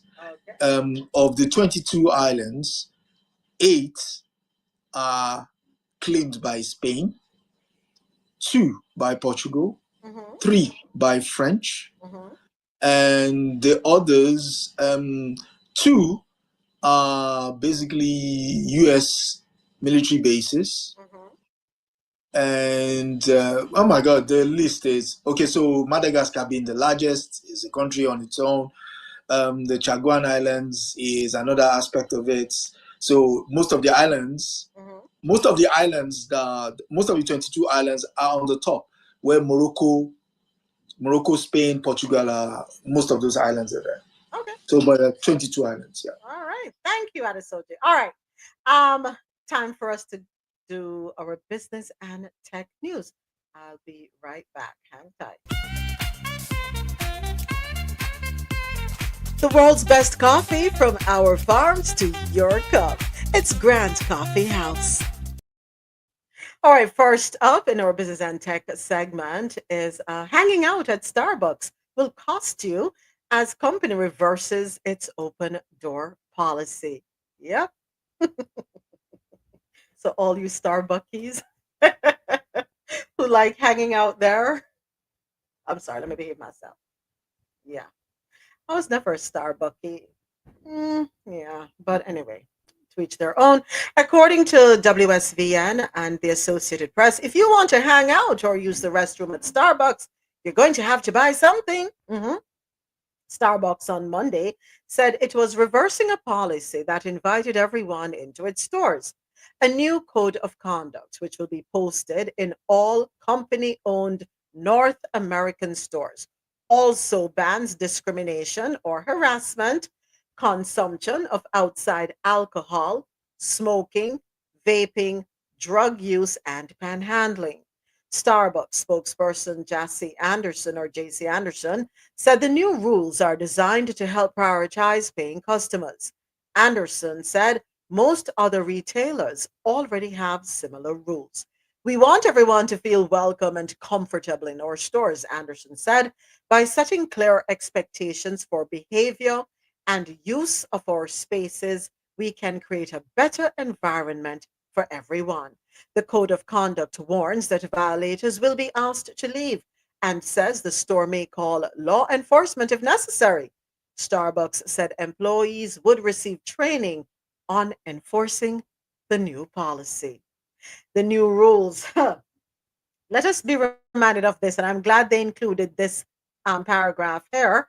The new rules reverse an open door policy that was put in place in 2018 after 2 Black men were arrested at a Philadelphia Starbucks where they had gone for a business meeting. The individual store had a policy of asking non-paying customers to leave, and the men hadn't bought anything, but the arrest, which was caught on video, if we remember, was a major embarrassment for the company. Now, let me ask you a question. if I go to Starbucks to meet up with all of you, let's say I'm the first one there, do I have to let management know that I'm not ready to purchase yet? We're having a meeting here. I'm just waiting for 11 more folks to show up and then we will be purchasing? Or do I sit in my car, wait, and then we all go in together and we make sure we purchase before going to sit down? Is that how we have to move now with Starbucks? I didn't even know that people just hung out there for the sake of hanging out there. I didn't know that. I mean, Yeah, people go in there to use their Wi-Fi. People go in there to, like they said, to have meetings. And I don't blame Starbucks. It's okay. real. I don't blame Starbucks. I've been a person that's gone in there to use Wi-Fi when I haven't. But I always buy Starbucks. I always purchase something. Mm. But there are people that go in there to have me, just like they said, Panera Bread is another place people do that. They go in there to use the Wi-Fi to have meetings, and they don't necessarily purchase any of the products, beverages or whatever. So let me ask you a question, RoSolo. For example, if I'm sitting on the outside, they're going to ask me to leave the outside too. What if I just want to sit on the outside to use the Wi-Fi? They're going to tell me, ma'am, you have to purchase something to sit on the sidewalk. If it's part of Starbucks sidewalk, I think they will from that going forward. Yes. AT says it's soft gentrification. J. Paul says that arrest is why I refuse to spend my money there. Hmm. Yeah, I haven't spent money there since. I haven't spent money there since. Yeah. They wouldn't be the first store to do that. Absolutely not. Well, thank God I'm not one to spend my money with them. Yeah. I'm yet to have a good experience. Let me put it that way in terms of taste and customer experience. When I talk about customer experience, more specifically, the attitude of some of the employees. I, mm, can I recall a good experience that I've encountered? Not me personally, no. Sorry. I mean, no shade on those who love going there. It is what it is. Somebody else was going to say something, or did I hear? Oh, I thought I heard a mic open up. All right. Next up, Amazon. It's ending its try before you buy option for Prime members. I didn't know that was something with Amazon. Well, okay. According to the Associated Press via WSVN, Amazon is saying bye-bye to try before you buy. The service, which allowed Amazon's Prime members to try on select clothing items, shoes, and accessories at home before completing a purchase, is set to wind down in the coming weeks. The last day eligible customers can place orders using the subscriber benefit is January 31, the company confirmed. Under the service, Prime members can order up to 6 select apparel items on a trial basis. Customers then have 7 days after receiving the merchandise to return any unwanted items without being charged. In a statement, an Amazon spokesperson cited the program's limited reach and the growing use of improved sizing recommendations powered by artificial intelligence and the e-commerce platform. Okay, anybody here ever used their try before you buy thing? Anybody? I have. Okay. It doesn't make a big difference because you can always return stuff. So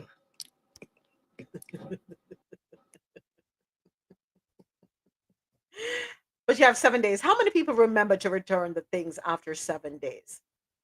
Hmm. That's a good question. All right. Coming up tomorrow on Coffee Intel in our business and tech segment, U.S. mining startup backed by Bill Gates, Jeff Bezos raises $537 million, and they're going to use that to tap into rare metals. So thank you, Mr. President, for sending those articles over. So we're going to highlight those tomorrow. Also coming up tomorrow, AI to reduce global workforce by 41% by the year 2030. And that is according to the WEF in an article Yes, so we're going to talk about that tomorrow. Can you imagine? 41% by 2030.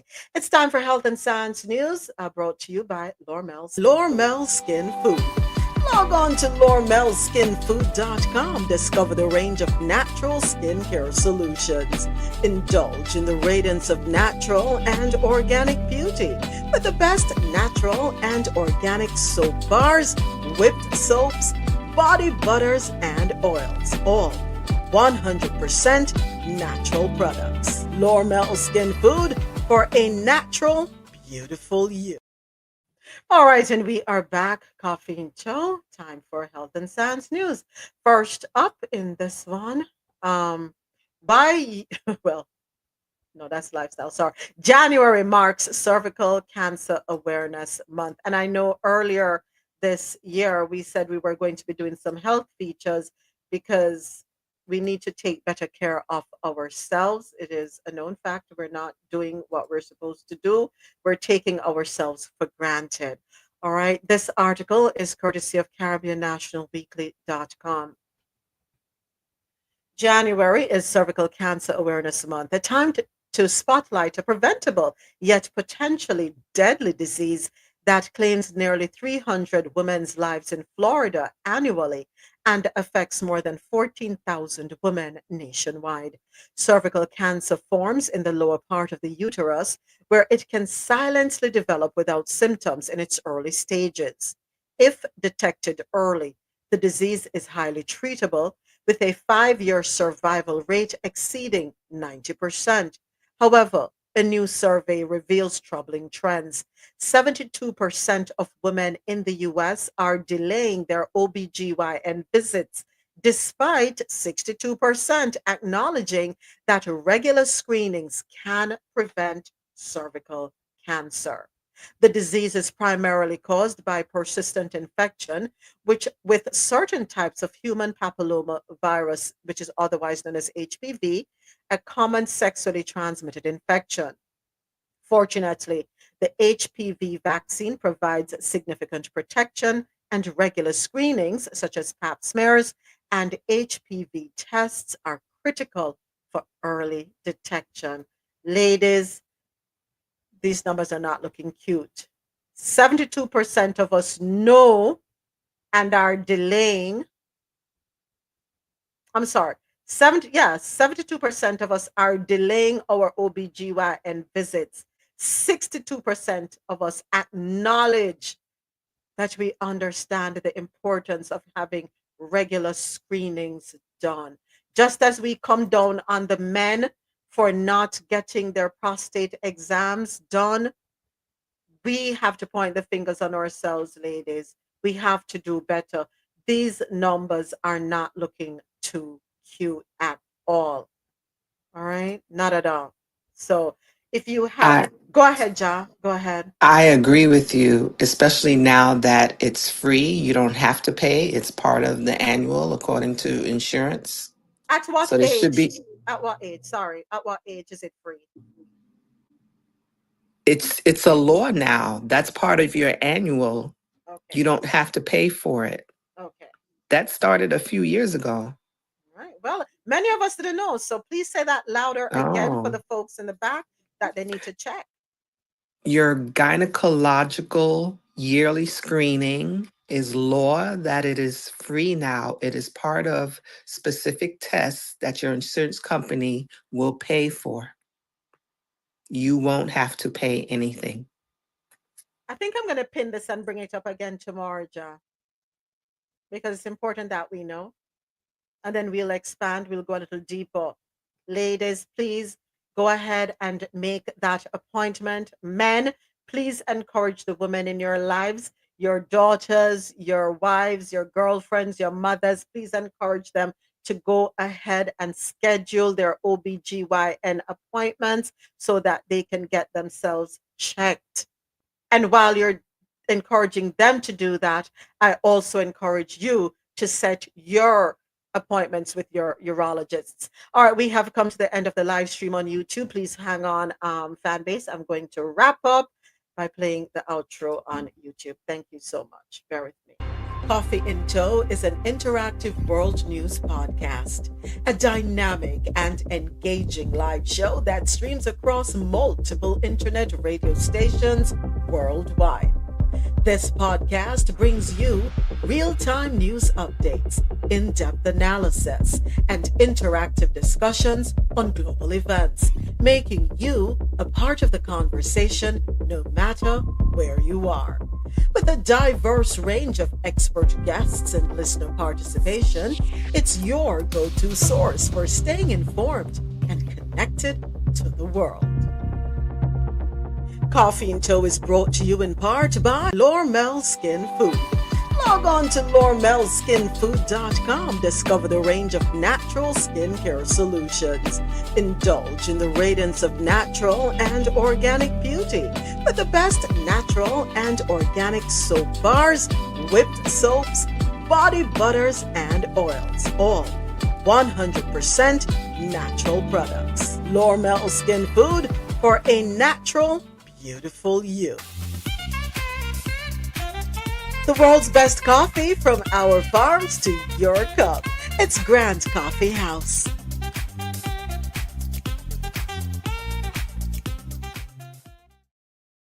Thank you to everyone who tuned in to Coffee and Tow World News on the Go live on YouTube. We will be back tomorrow morning, 9:35 a.m. I look forward to having you here with us. Until then, please take care and be good to yourselves. Logging out.